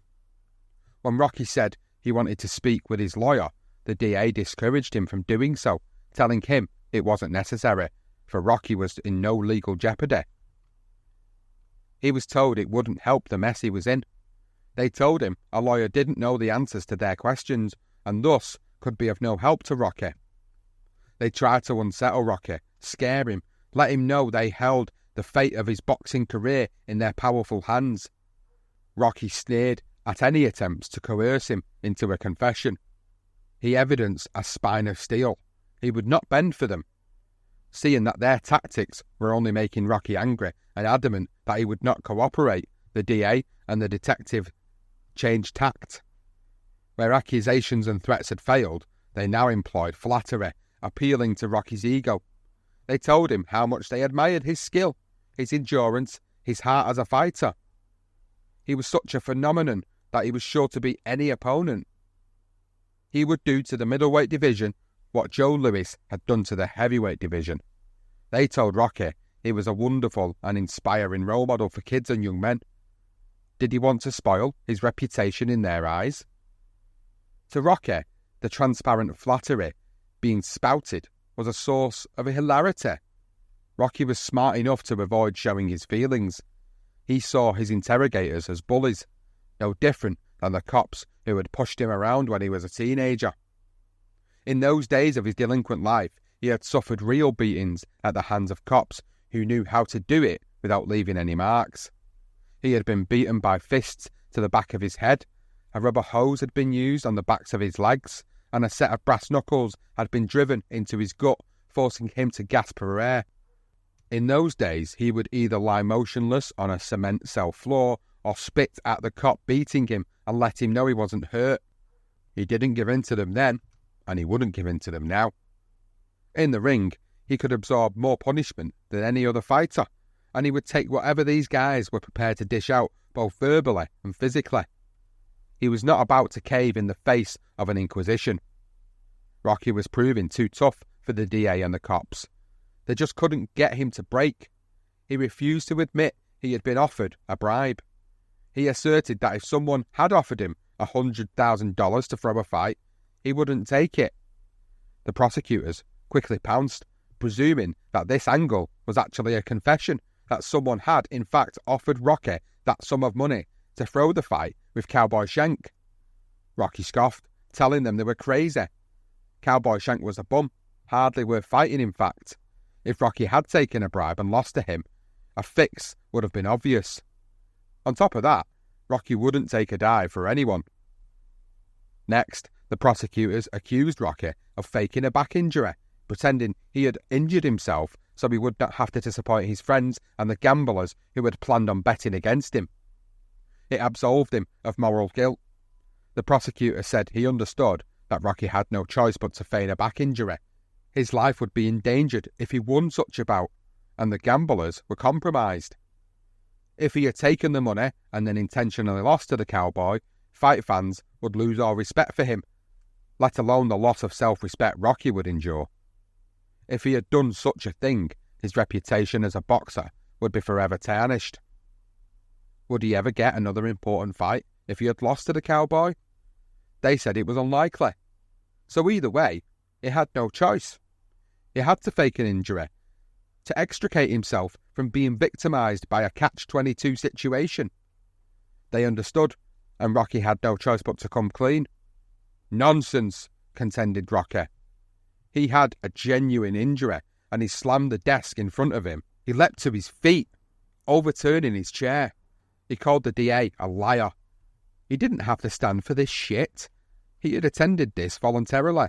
The prosecutors had devised a credible and clever scenario, but without Rocky's confirmation, there was no evidence to back it up. Having failed again and again to get Rocky to cooperate, the accusers tried to entice Rocky to admit he had taken bribes in the past. Why would he confess to such an accusation, especially when he would not admit to being offered the alleged bribe for which he now stood accused? It just made no sense. Rocky denied the accusation. Sure, there were always guys hanging around boxers, whispering in their ears that they could earn big money for taking a dive, but most boxers just laughed it off. Maybe a few guys whose careers were going nowhere, or some old war horses with no futures, would fold to the temptation of easy money. A rising ring star on his way to becoming a champion would never take the bribe. He said, "Fighting done everything for me. I got a good life today on account of fighting. You cops know my old record. You know you ain't got nothing on me today because I live a good, clean life, so don't go knocking the fight business." Although Rocky had been discouraged from calling his lawyer and was not being protected by legal representation, he had asked that Irving Cohen be present, for Irving would confirm his denials and provide an alibi. After all, Irving had been nearly ever present with Rocky at Stillman's gym, in Rocky's dressing room, in Rocky's ring corner, and in his hotel room. Irving would surely know if Rocky had been offered a bribe or faked a back injury. Irving was Rocky's shadow, always aware of what was going on. Rocky was Irving's most important investment, and he wouldn't let himself or Rocky risk that investment to enable some mafia leeches looking to cash in on a fixed fight. Irving arrived at the DA's office in the middle of the night, looking unkempt, tired and withdrawn, but eager to defend his friend, to safeguard their future. While Irving confirmed everything Rocky had told the prosecutors, his words didn't change the course of questioning or even end speculation. The prosecutors felt that Irving's words as nothing but echoes of what Rocky had claimed. To them, Irving was akin to a good father covering up for his unruly offspring. At 3 o'clock in the morning, the prosecutors decided to insert a new angle into proceedings. Enter Colonel Eddie Egan, the head of the New York State Athletic Commission, to make a dramatic entrance into the fray. The prosecutors thought Egan might inspire Rocky to give up the name of the man who had offered the bribe. Egan not only had the power to revoke Rocky's license to fight, but also he had acted as Rocky's friend and confidant before this episode began. Egan, who had been an Olympian, often called Rocky into his office to give the young fighter lessons on the sweet science of pugilism. During such sessions, which Irvin had urged Rocky to attend for the sake of good relations, Rocky would spend most of the time ducking and backing away from poorly aimed left slow hooks and slow-moving uppercuts. Rocky contemptuously humoured Egan. Irving, however, was always worried Rocky would emerge from the encounters bruised and perhaps too injured to meet a genuine opponent in the ring. Had he actually witnessed the theatre, he would have laughed rather than worried. When the lessons concluded and Egan was exhausted from throwing his out-of-shape punches, he would fling a tired arm over Rocky's shoulder and tell him what a great athlete he was and remind him not to tell anyone about his private lessons, for such information could lead to questions about favouritism. And it shouldn't be disclosed that the Colonel had taught Rocky tricks unbeknownst to the world of boxing. Such tricks could give Rocky an unfair advantage when fighting. Rocky would nod obediently and affect an appreciative look in his eyes as he bit his lower lip so as not to laugh at the seriousness of Egan. It was important to have Egan as a friend, for you never knew when such friendship would come in handy. Rocky looked forward to the Colonel's insertion into the current drama. The Colonel, however, was planning on playing a role that Rocky hadn't anticipated. He was no longer the meddling uncle and self-important coach. Egan started off his part of the Inquisition by letting Rocky know how much he admired and liked him, how he was just present to help Rocky make the right decision and to get on with his career. The Colonel said he knew Rocky wanted to make the right decision, and the Colonel would help him get to that point. Rocky simply refused to cooperate. Egan took a deep breath and seemed to puff out his chest. He held his head angrily erect, his expression a cross between disappointment and disbelief. He reminded Rocky of a reform school warden lecturing a rebellious young criminal. He told Rocky that his licence could be revoked for not reporting a bribe. He would hate to do it. He had devoted a lot of time to advancing Rocky's career, but if he had to revoke the licence, then so be it, and Rocky would never fight again in New York. Rocky insisted that attempted bribes happened all the time, and that if a fighter reported each one, he would spend more time in the commissioner's office than in a boxing ring. Most attempts, Rocky advised, were made by screwballs, people who just wanted to get close to a fighter. No one paid much attention to those psychopaths. The Colonel looked disappointed, as if he had just caught his star pupil cheating on an exam. He turned away from Rocky and patted his right index finger on his lips. Seeing that he was getting nowhere, that his presence hadn't brought about the desired result, the Colonel conferred with the assistant DAs in the corner of the room. Across the room, Rocky and Irvin could hear the buzzing of whispers. A few moments later, there was silence in the room, and Egan emerged from the huddle, scowling and shaking his head from side to side. He walked over to Rocky and placed a hand on his shoulder, which Rocky attempted to shake off. The Colonel, with sadness in his voice and a look of disappointment on his face, told Rocky he was free to leave. The following week, newspapers throughout the country reported that Rocky Graziano's licence to box in New York had been revoked. Colonel Egan made the formal announcement. Boxer's licence number 514, issued by the New York State Athletic Commission to Tommy Graziano, ring name Rocky Graziano, is hereby revoked.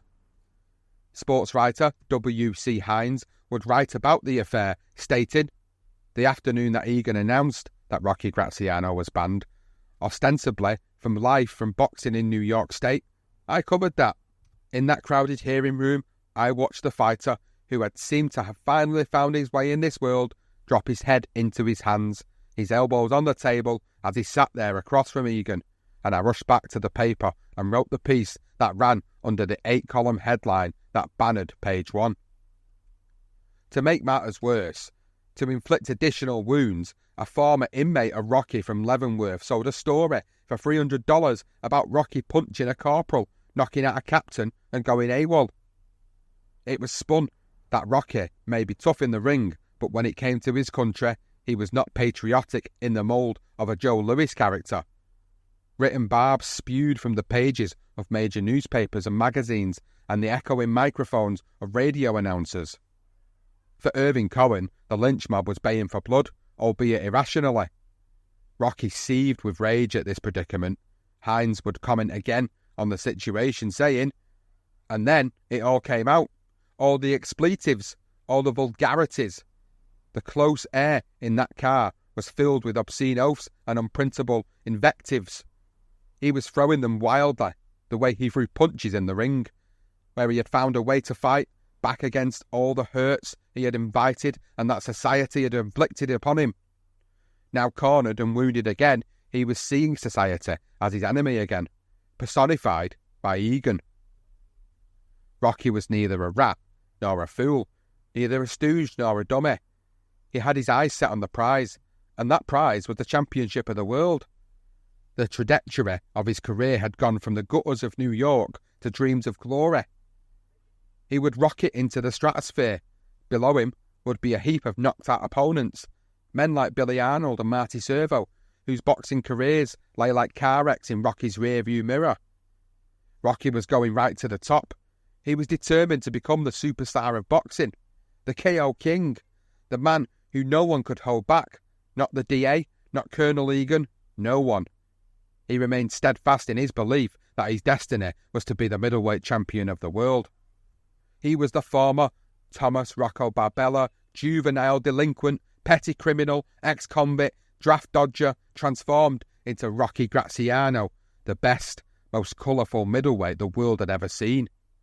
He had conquered the urge that had once destined him for a life of crime, a life in prison, and perhaps even an ending in the electric chair. Rocky was now on the straight path. He also had his own rules of honour, and stuck by those with ferocity. Rocky was like a man pushing up against the powerful wind of a hurricane.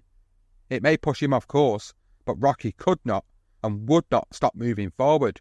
He would do it in his own hard-headed way. On being unable to box in his native New York, Rocky would write in his autobiography, "Somebody up there likes me. I cannot box in my own town, New York City. I cannot box in the same city where I fought bootleg amateurs and nobody stopped me, where I fought while I was on the parole and nobody stopped me, and where I fought while I was on AWOL from the US Army." Such words present an air of devastation surrounding Rocky. He felt betrayed, particularly by the man claiming to be his friend, Colonel Egan. He said, "It was Mr. Egan who hurt me most of all. I thought that the Colonel was my friend. He had told me I was his favourite fighter. He had told me I woke up single-handedly the middleweight division. I never thought that he would use me to play politics with." The forces judging Rocky acted as if the fighter had been his former thuggish self. Taking bribes or not reporting attempted bribes would be typical of such a reprehensible character, they said. Rocky was not intimidated by such accusations. He stayed true to his own code of honour. He was not a rat. He refused to take a bribe, to lose a fight. Attempts at bribery happened all the time. The very nature of boxing invited such underhanded behaviour as opposed to other team sports. One only had to bribe one boxer to take a dive. Offers of money tempted fighters constantly. Most boxers, however, unless they were on the way down, didn't take the money. It was not only too risky, but also could prove to be a hazard to gaining a championship bout. Fans couldn't believe that the New York State Athletic Commission would revoke Rocky's licence because of a crime in which he didn't participate. Rocky received thousands of letters of support from all walks of life, receiving messages of support from cops, firefighters, construction workers, members of the fraternity of boxers, corporate executives, ex-convicts, and even a handful of convicts and gangsters. Colonel Egan may have thought he was being the good guy, portraying himself as the fighter against crime. Instead, he became one of the most disliked men in New York at the time. This nourished Rocky's soul. The support would feed him for his highly anticipated return bout against the champion Tony Zale. While sat at home mulling over his regrettable circumstances, Rocky received a phone call from Irving Cohen, letting him know that a rematch with Zale was signed for July the 16th, 1947, at Chicago Stadium. To get in shape for his rematch with Zale, Rocky had a pair of tune-up fights, both of which he won easily. One of the fights was with Eddie Finazzo in Memphis, Tennessee on June 10, 1947. Finazzo was so much of a Rocky fan that he had asked for Rocky's autograph before the fight. Rocky was shocked. That had never happened to him. No opponent had ever been a fan. How could you punch such a guy into oblivion, a guy who had just requested your autograph? In fact, Rocky was so touched he decided not to prolong his opponent's agony. Rocky, with the execution of a skilled surgeon, knocked out Finazzo in the first round, saving him from an unnecessary beating. After that fight, Rocky quickly dispatched of Jerry Fiorello. It was an easy bout for Rocky, who claimed he hardly worked up a sweat. He now felt primed and ready to face Tony Zale. He would prove to the world and himself that he could be the world champion, that he, in fact, deserved to wear the crown of middleweight champion. He would not be a failure. He would not follow in his father's failed attempts to be someone. Once the title was his, those who had taken away his license would have to restore it. How could they not?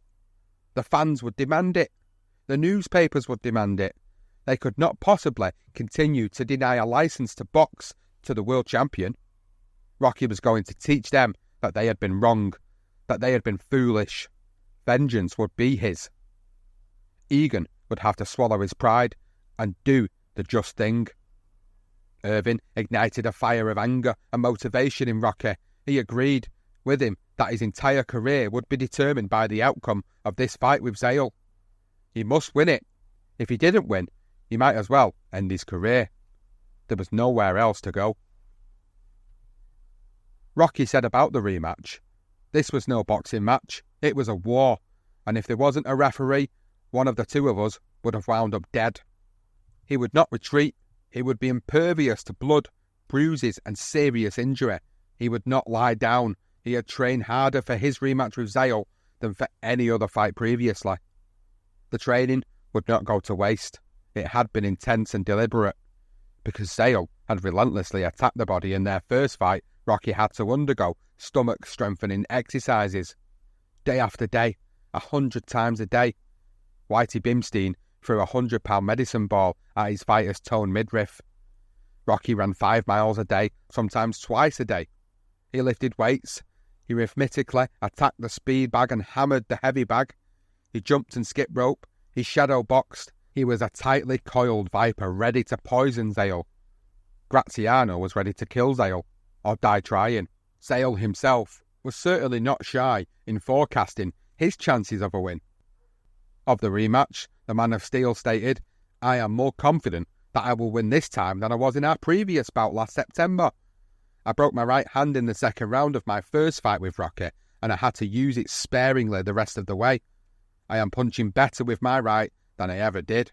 I'll have 2 hands to work in there this time." In response, Rocky replied, "I'm ready now. I wish the fight was tonight. I'm not going to fight Zale any differently than I did last time. I only know one way to fight. This business about a boxer can change his style, that's baloney. I only fight one way all my life." The rematch was a replica of the first, aesthetically. At the end of that contest, Zale looked like the beaten, bloody loser, and Rocky was relatively unmarked. At the end of the rematch, Zale, although bruised and bloody, was not the garish mess that was Rocky. Rocky's eyes were so badly damaged that the cut below one required stitches and the other had to be bandaged. When he got back to his hotel room, Norma kissed his bruised and battered face and cried about the damage. Rocky, however, would disregard the war wounds, ecstatic in the knowledge that he was now the new middleweight champion of the world, pulverising Tony Zale in 6 rounds. Rocky put a cherry on top of the victory, bellowing his now famous utterance whilst being interviewed after the fight. Ma, your bad boy done it. He's world champion. Somebody up there likes me." Following the fight with Tony Zale, Rocky nearly died in agony on the night of his greatest triumph. According to Rocky's autobiography, after Norma and his daughter Audrey had fallen asleep, Rocky, sweating from the stifling heat of the hotel and exhausted from his fight, went to open a window. He craved fresh air. His lungs yearned for it. The window was stiff. It wouldn't open. Rocky hammered at the window frame with both palms. He had to ingest fresh air. He pushed at the frame with all his strength. He swore at the window, an inanimate foe, and used the power of his biceps and shoulder muscles to give one forceful thrust. The window shot open, and Rocky lost his balance. He started to tumble forward, seemingly destined for a fateful tumble towards the street below. As he was about to fall, a guardian angel, in the guise of his friend, Frank Coco, entered the room and made his own flying leap. Before Rocky was victimized by gravity, Frankie caught him just in time. The two men fell back onto the floor, breathing rapidly and in mutual shock. After a few minutes, Frankie picked himself up, went into the living room and got drunk. Rocky, ground down by his title win, fell into a deep sleep, failing to wake for 20 hours. Now that he was a champ, Rocky thought the world was his oyster. Its pearl, his alone. He thought his problems with the New York State Athletic Commission would be extinguished. You could hardly deny a champ the license to box, to defend his title, but that's exactly what happened. The Illinois Boxing Commission banned him from boxing, and the National Boxing Association declared that a boxer who had gone AWOL and served time in prison for assaulting an officer, one who and was given a dishonourable discharge from the military, should not be permitted to fight. For those in power, avoiding military service was classed as treason. Rocky could not believe such a decision had been one that was intended to prevent him from fighting anywhere in the nation. He felt that those making the decisions were nothing but self-righteous sons of a bitches. He had paid his dues. He had served time at Leavenworth for his crimes against the military. How long would he be pursued for? Although Rocky felt powerless, there was one man who always stood by him, and while he was not a boxer, he fought with his brain to protect Rocky. He was Rocky's manager, Irving Cohen. He managed, and not for the first time, to circumvent the struggles. He got the National Boxing Association to agree to let Rocky fight Sonny Horn for charity in the Uline Arena in Washington, D.C. Rocky would make only $1 for the fight, with the rest of the gate going to charity. It would be the ideal PR stunt to cleanse Rocky's image, and it would provide the association with the impetus it required to reinstate Rocky's right to earn a living as a boxer. Before the referee could make his ring announcements, Sonny Horn approached Rocky. With fear in his voice, Sonny asked if Rocky would please not knock him out. Rocky actually liked Sonny, and so he agreed. He had smiled at Sonny, patting him on the shoulder, in tacit agreement. During the bout, Rocky threw no power shots. Instead, he boxed classically, jabbing with his left fist and aiming right crosses that would inflict no harm. After winning on points, he walked over to a grateful Sonny and gave him a hug and a kiss. On the train back to New York, Whitey Bimstein told Rocky his fight with Sonny was his cleanest win. Rocky felt he was back on the professional road. He might not be able to box in New York and Illinois, but the ban on fighting in the rest of the country had been neutralised. With that being the new status quo, Rocky signed for a third fight with Tony Zale, which would take place at the Rupert Stadium in Newark, New Jersey on the 10th of June, 1948. As champion, Rocky would receive the lion's share of the fight purse. He would earn $120,000, or Zale would get half that amount. If Zale were to lose this fight, his financial clout would wane. His financial incentive to regain the crown he had held with pride was fierce. The first bell of the fight would sound in his ears like a starter's pistol going off. He would be out of his corner, fists blazing, aiming to punch the air out of Rocky's lungs and send Rocky for an early shower. For Rocky, the once angry street fighter, brawler and scrapper, with a chip bigger than a brick on his shoulder, the prospects of the fight did not instill the passion of previous encounters. In the words of fictional boxing trainer Mickey Goldmill, Rocky Graziano had got civilized. Gone was the poor snarling thief, a scavenger and scrapper who had prowled the streets stealing coal during the winter and food year-round, willing to maul anyone who got in his way. In that man's place was a man whose vicious edge had been blunted by the comforts of suburbia. He was now a family man, with a manicured lawn, manicured nails, and plenty of money in his tailor-made pockets. Nobody in New York or New Jersey wanted to see The Rock lose his title. Everyone who loved him wanted him to prosper. Irving Cohen and Whitey Bimstein understood Rocky's appeal, and they knew Paul Cavalier, the referee for the fight, would give the champ every benefit of the doubt to hold on to his title, for even in New Jersey, Rocky was more of a hometown hero than Tony Zale. The crowd had come to see the champ dominate his nemesis once more. Rocky had been living it up since becoming world champion. He had earned the spoils of war and intended to live with an attitude of carpe diem. His practice was to seize the day, as the Latin dictated, and enjoy it to its fullest. Rocky had not suspected how hard he would have to contend against Zale. Never a fan of rigorous training, Rocky was absent from many training sessions in the run-up to the last Zale meeting. The old training-shy rebel still resided in Rocky. He despised the rigorous regime imposed by Whitey. The 100 throws of Whitey's medicine ball had diminished to a few hard gut shots. The daily 10-mile runs had been cut short. Yes, Rocky had trained, but not with the roaring fire to satiate his championship need that existed in Graziano prior to the second Zale fight. Of his lacklustre attitude, Rocky stated, "After I became champion, I went the way of all fighters, drinking, smoking, having a good time until all hours of the night, you know. I was the king of the world. I don't think there was ever a more popular champion than me, except Joe Louis." He went into the fight in surprisingly good shape. His weight was within ounces of Zale's. Rocky weighed 158.5 pounds, while Zale weighed in at 158.75 pounds. Even though Rocky's living had been excessive in its indulgence, his body was still hard, lean and muscular. His stamina was still boundless. Of course, his strength had been diminishing ever so slowly as he was getting older, as well as his flexibility and speed, but he was not aware of the slow diminishment of his power. When the fans saw Rocky, they did not see a man who had been gorging for months and out of shape oaf. His presence was still considerable, and he was able to take on and beat all comers in his domain. When he removed his robe, stretched and flexed his muscles, the crowd whistled and applauded their hero. The ultimate bout between Graziano and Zale is outlined by Jeffrey Sussman, and he writes, "The first bell sounded and the fighters roared from their corners, each determined to win the trilogy. Rocky, however, proved to be an easy target for Zale, who drove him against the ropes with a series of rapid-fire punches.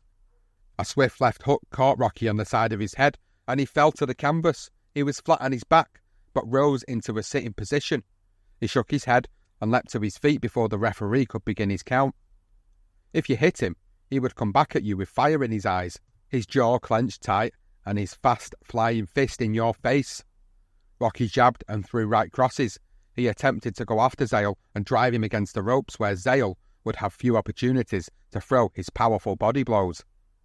Rocky threw a dynamite right cross at Zale's head, but it missed the target. His punch had been telegraphed too soon and came too late. Zale saw his opportunities open like an unfolding welcome mat, driving rights and lefts at Rocky's head and midsection. Rocky aimed a hard right uppercut at Zale's chin, but Zale jerked his head back and the blow missed. Once again, the punch was telegraphed too soon and arrived like a man just missing a bus, the doors closing against his hard charging breathing. Rocky was driven against the ropes again, absorbing punch after punch. He seemed to be almost absent from the fight. He looked like a man who was watching himself being defeated. The bell sounded like an alarm clock, shaking Rocky awake, and he looked slightly stunned, dazed. He returned to his corner to absorb a minute of restoration and renewal. The bell sounded for round 2, and Rocky emerged from his corner, having discharged the spirit of doom. He was the old Rocky, going after Zale with a will to kill. He landed powerful hard rights and left against Zale's head and jaw. For a moment, Zale looked surprised, but then he turned up the flame on his own aggression. He counterpunched like a jackhammer. The two men pounded one another blow for blow, each demonstrating a drive and determination to defend against a possible loss. For a brief while, Rocky seemed to draw on his inner resources to rally as if he were about to win. He gave the battle all he had, and he forced Zale into a defensive crouch, but Zale just wouldn't accept it.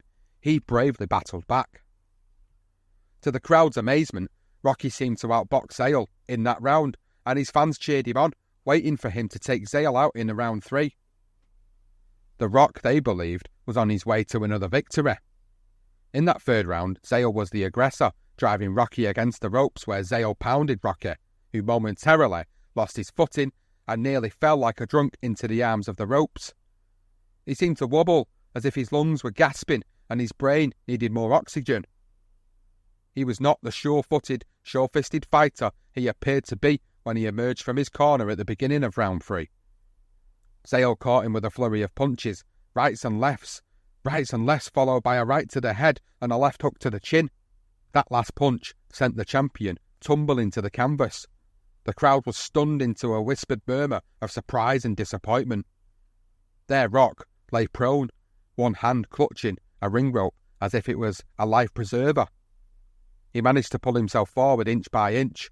He stumbled and raised himself into an upright position, a dazed expression on his face. At the count of 8, he was deemed ready to submit to the final indignity of a loss. He nearly fell against the ropes again, his rubbery legs barely able to support his own weight. Zale couldn't wait to get his man, to finish him off and reclaim the title. Zale bounced on his feet, a look of imminent victory in his narrowed, gleaming eyes. Rocky had just shaken the cobwebs from his brain, and Zale was on him with a flurry of punches. A hard left hook sent Rocky sprawling onto the canvas, where he lay as surprised as a dead man about to receive his last rites. After the referee counted him out, Rocky's mouthpiece was gently removed by Whitey. He knelt alongside Rocky's body like a priest saying goodbye to a beloved parishioner. For Tony Zale, victory was a much-needed circumstance. He had regained his crown and re-established his earning power in a display of unbridled savagery. He was the first middleweight fighter to regain his title in a rubber match since Stanley Ketchel beat Billy Papke in November of 1908. Zale dismissed questions surrounding a 4th battle with Graziano. He said, "I'll not fight Rocky again. I gave him 3 cracks at my chin. What more could he ask?" Many years later, when Rocky reflected on their trilogy, he said this of Tony: "Tough guy, Tony Zale. He was a tough fighting Polish boy. No, the truth is, he was the toughest man I ever fought. He was quiet outside the ring, but he wasn't quiet in it." The loss, although treated in the press as if it were the end of Rocky Graziano, was not a correct signal. It was just a low point, but not the death knell. He told Irving Cohen of his desire for a 4th dance with Zale, though as mentioned previously, such pleas would be redundant. Zale had fought bravely and won back his title, and he was not about to put it in jeopardy in another ring-confined war. Rocky Graziano, former World Middleweight champion, would be reborn as a new kind of Rocky, a more well-known and celebrated character than either Rocky Graziano, the middleweight champ, or Rocky Graziano, the beloved New York character, had ever been. The future would be bright, though the immediate aftermath of the fight was bleak for Rocky. Following the Tony Zale contest, Rocky would go on to have 20 more bouts, winning all but 3. He fought Tony Gennaro, ranked as one of the top 10 middleweight contenders of his era, in another trilogy. The first time, the judges agreed the fight was a draw. For the second fight, the judges agreed unanimously that Rocky had won, and their third encounter required no decision by the judges, with Rocky winning via knockout. Many fans thought Gennaro could be another Rocky Graziano. He was good-looking, hated training, was a powerful puncher, and enjoyed doubts out drinking and having fun. Gennaro finished his career with an impressive 83 wins, 11 losses and 2 draws. Rocky also fought and beat Sonny Horn again, but there was one man who represented the pinnacle of boxing talent, and it was that man who Rocky wanted a shot at, the man who would test his skills like no other. That man was Sugar Ray Robinson, who pound for pound is considered the finest boxer to ever enter a ring. His fight with Robinson, where he was KO'd in the 3rd round, and one later with Chuck Davey, a unanimous decision loss, would actually bring Rocky's boxing career to an end. His final career ledger would read 67 wins, 10 losses and 6 draws. The 52 knockout victories underlined his power. Rocky's retirement would bring forth a new type of power, star power. The once aspiring street hood would be immortalised by Hollywood and end his days in a more fortunate position than most fighters. Rocky's career gained legendary status with the publication of his autobiography, Somebody Up There Likes Me, written with Roland Barber and published in 1955. After a brilliant PR campaign and countless positive reviews, the book shot up on the New York Times bestseller list and made Rocky Graziano a household name. Somebody Up There Likes Me was reviewed in book pages as well as sports pages. Rocky was a guest on television and radio interview shows. Audiences loved Rocky. He exuded charm and humility. He no longer exhibited signs of being a street thug who would beat you up for $1. The young man's anger was long gone. Cool awe evaporated and replaced with a jovial nature inhabiting the soul of a guy who was grateful boxing had saved him from a life of crime as well as a life sentence languishing in a jail cell. Boxing had opened a door to a new life, and Rocky grabbed the opportunity hungrily. Rocky's book and his overall story would also prove to be perfect for the movies. It would have audiences cheering for the dead-end kid as he made his way to the pinnacle of the boxing world.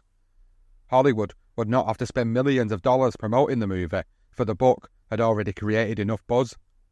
In the spring of 1955, the hottest young movie star was James Dean. Producers thought he would excel in the role of Rocky Graziano, although some had reservations and thought the blonde pale actor would be a miscast as a swarthy muscular Italian. Nevertheless, he signed to play the role and agreed to spend hours daily in a gym to build a boxer's physique.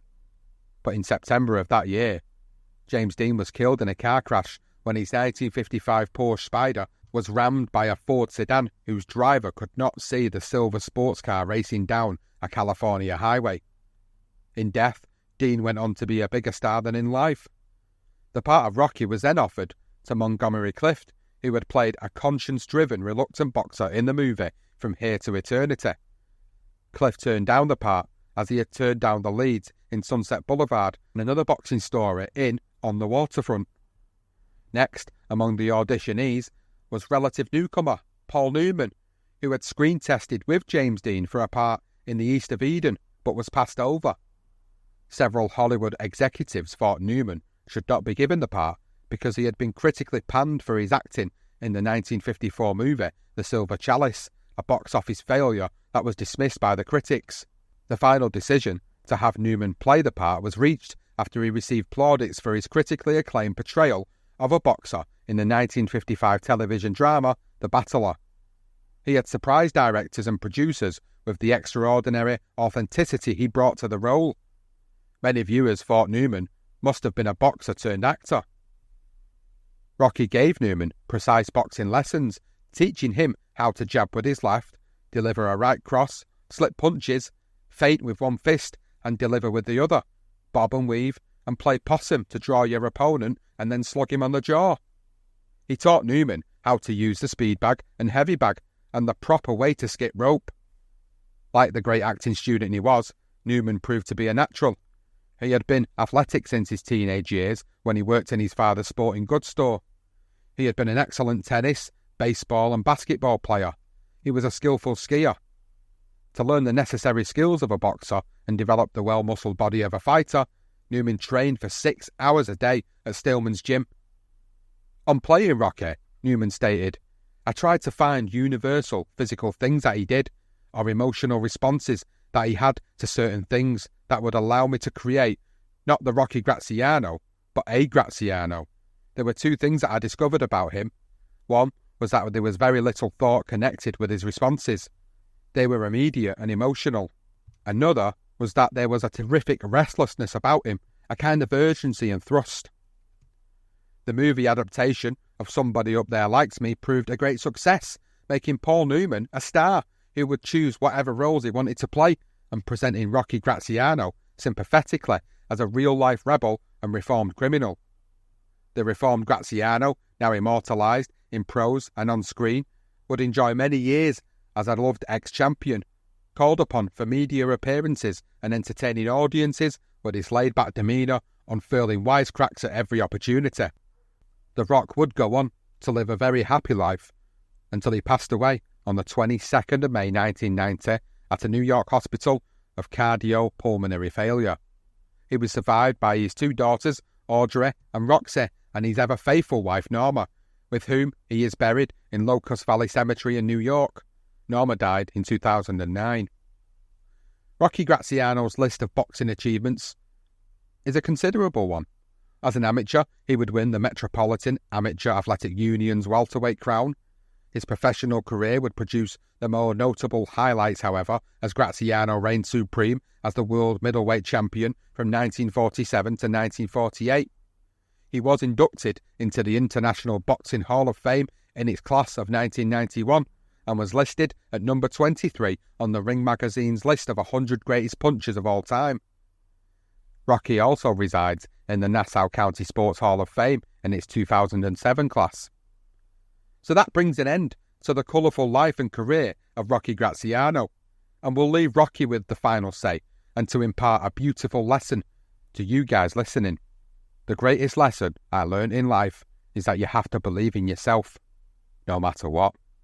And that brings an end to the legendary career profile of Rocky Graziano, a true rags to riches tale.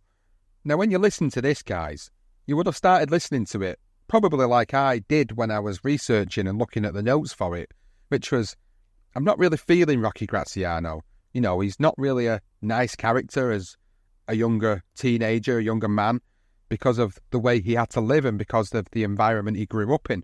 So essentially what he was a product of his environment for a period of time, until things changed. And when he became a boxer, life changed for him.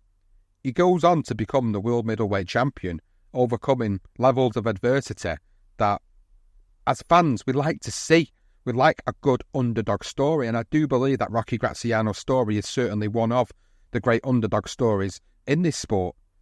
And it's been really educational to learn more about his trials and tribulations, the difficulties, the infamous part of his life where he was accused of taking bribes, having his license revoked, overcoming that level of adversity to go on and continue an illustrious career and go into the Hall of Fame and have those accolades aside of him. He might have not been the most skillful boxer. He might have been rugged. His approach was quite one-dimensional in some people's eyes. But for me, what he epitomises is a true underdog and a true heart and determination story of someone who came from absolutely nothing and had to resort to a life of crime to be able to live his life, to then changing that completely 360 around and becoming a world middleweight champion, and then having a movie made out of his life is something that not every fighter will ever get in boxing. So to have that just shows you the level of legendary status he put himself into during that period of time that he was fighting and post-fighting. To be inducted into the Hall of Fame in 1991, another fantastic accolade. I've looked back on his career, I've watched some of his fights, and I've enjoyed looking at Rocky Graziano as a whole, and I hope you guys listening have enjoyed this career profile on Rocky Graziano. As I've said during the course of this episode, we did do the Legendary Nights episode with him and Tony Zale. So whilst there was some detail in this episode, we did purposely omit a lot of it because we wanted to leave that for that episode for you guys to go back and listen to. Now, for some of you might have already listened to the episode and enjoyed it, but for those that are only picking this up now at this point, it's probably now a good time to go back and listen to it because we put so much more information into that episode that we didn't put into this one. So you've got like a bit of a complete bio on Rocky Graziano and his most significant moments by listening to this and listening to the Legendary Nights episode.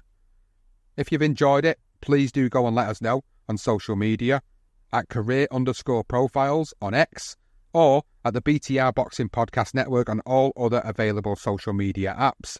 If you've watched this on YouTube, leave a comment below. If you've listened to it on Spotify, leave a comment below. If you've not rated us on Apple, leave us a rating and review. It really, really does help. And I want to give a couple of thank yous out as well for the episode. Thank you to Jamie Albrecht, our researcher, our editor, and our producer for the show.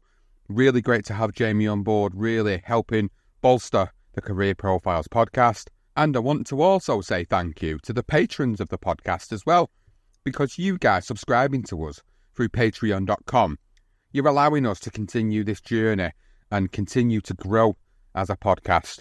I know I talk a lot about us being independent and self-sufficient and not as big as some of the big financed outlets out there. And I do that because we do need the support. We are a niche podcast. We do things that not every other boxing podcast does. We do cover weekly fights like they do, but we're not trying to emulate what everybody else is doing. We wanted to bring something to you guys which you'd really enjoy. So if you are not a patron and you can support us in that way, head over to patreon.com/BTR Boxing Podcast for all the available membership tiers. From as little as £1.50 a month, you can get access to the Patreon page. And the higher the tiers, the more benefits that we can offer, like ad-free shows, like early access to episodes like this, like Patreon-only content. We are developing the Patreon page, and we will be producing more bespoke content for that page. So now would be a good time to join us, because you will expect some new content, some continuation of a series that we run called Boxing Through the Decades, more video content, and all of that will help us to grow the podcast even more. To those that are patrons, again, I say thank you, because you guys religiously support us and we really, really appreciate that. But for now, that is the end of the Career Profiles episode. I hope you've enjoyed the life and the career of Rocky Graziano.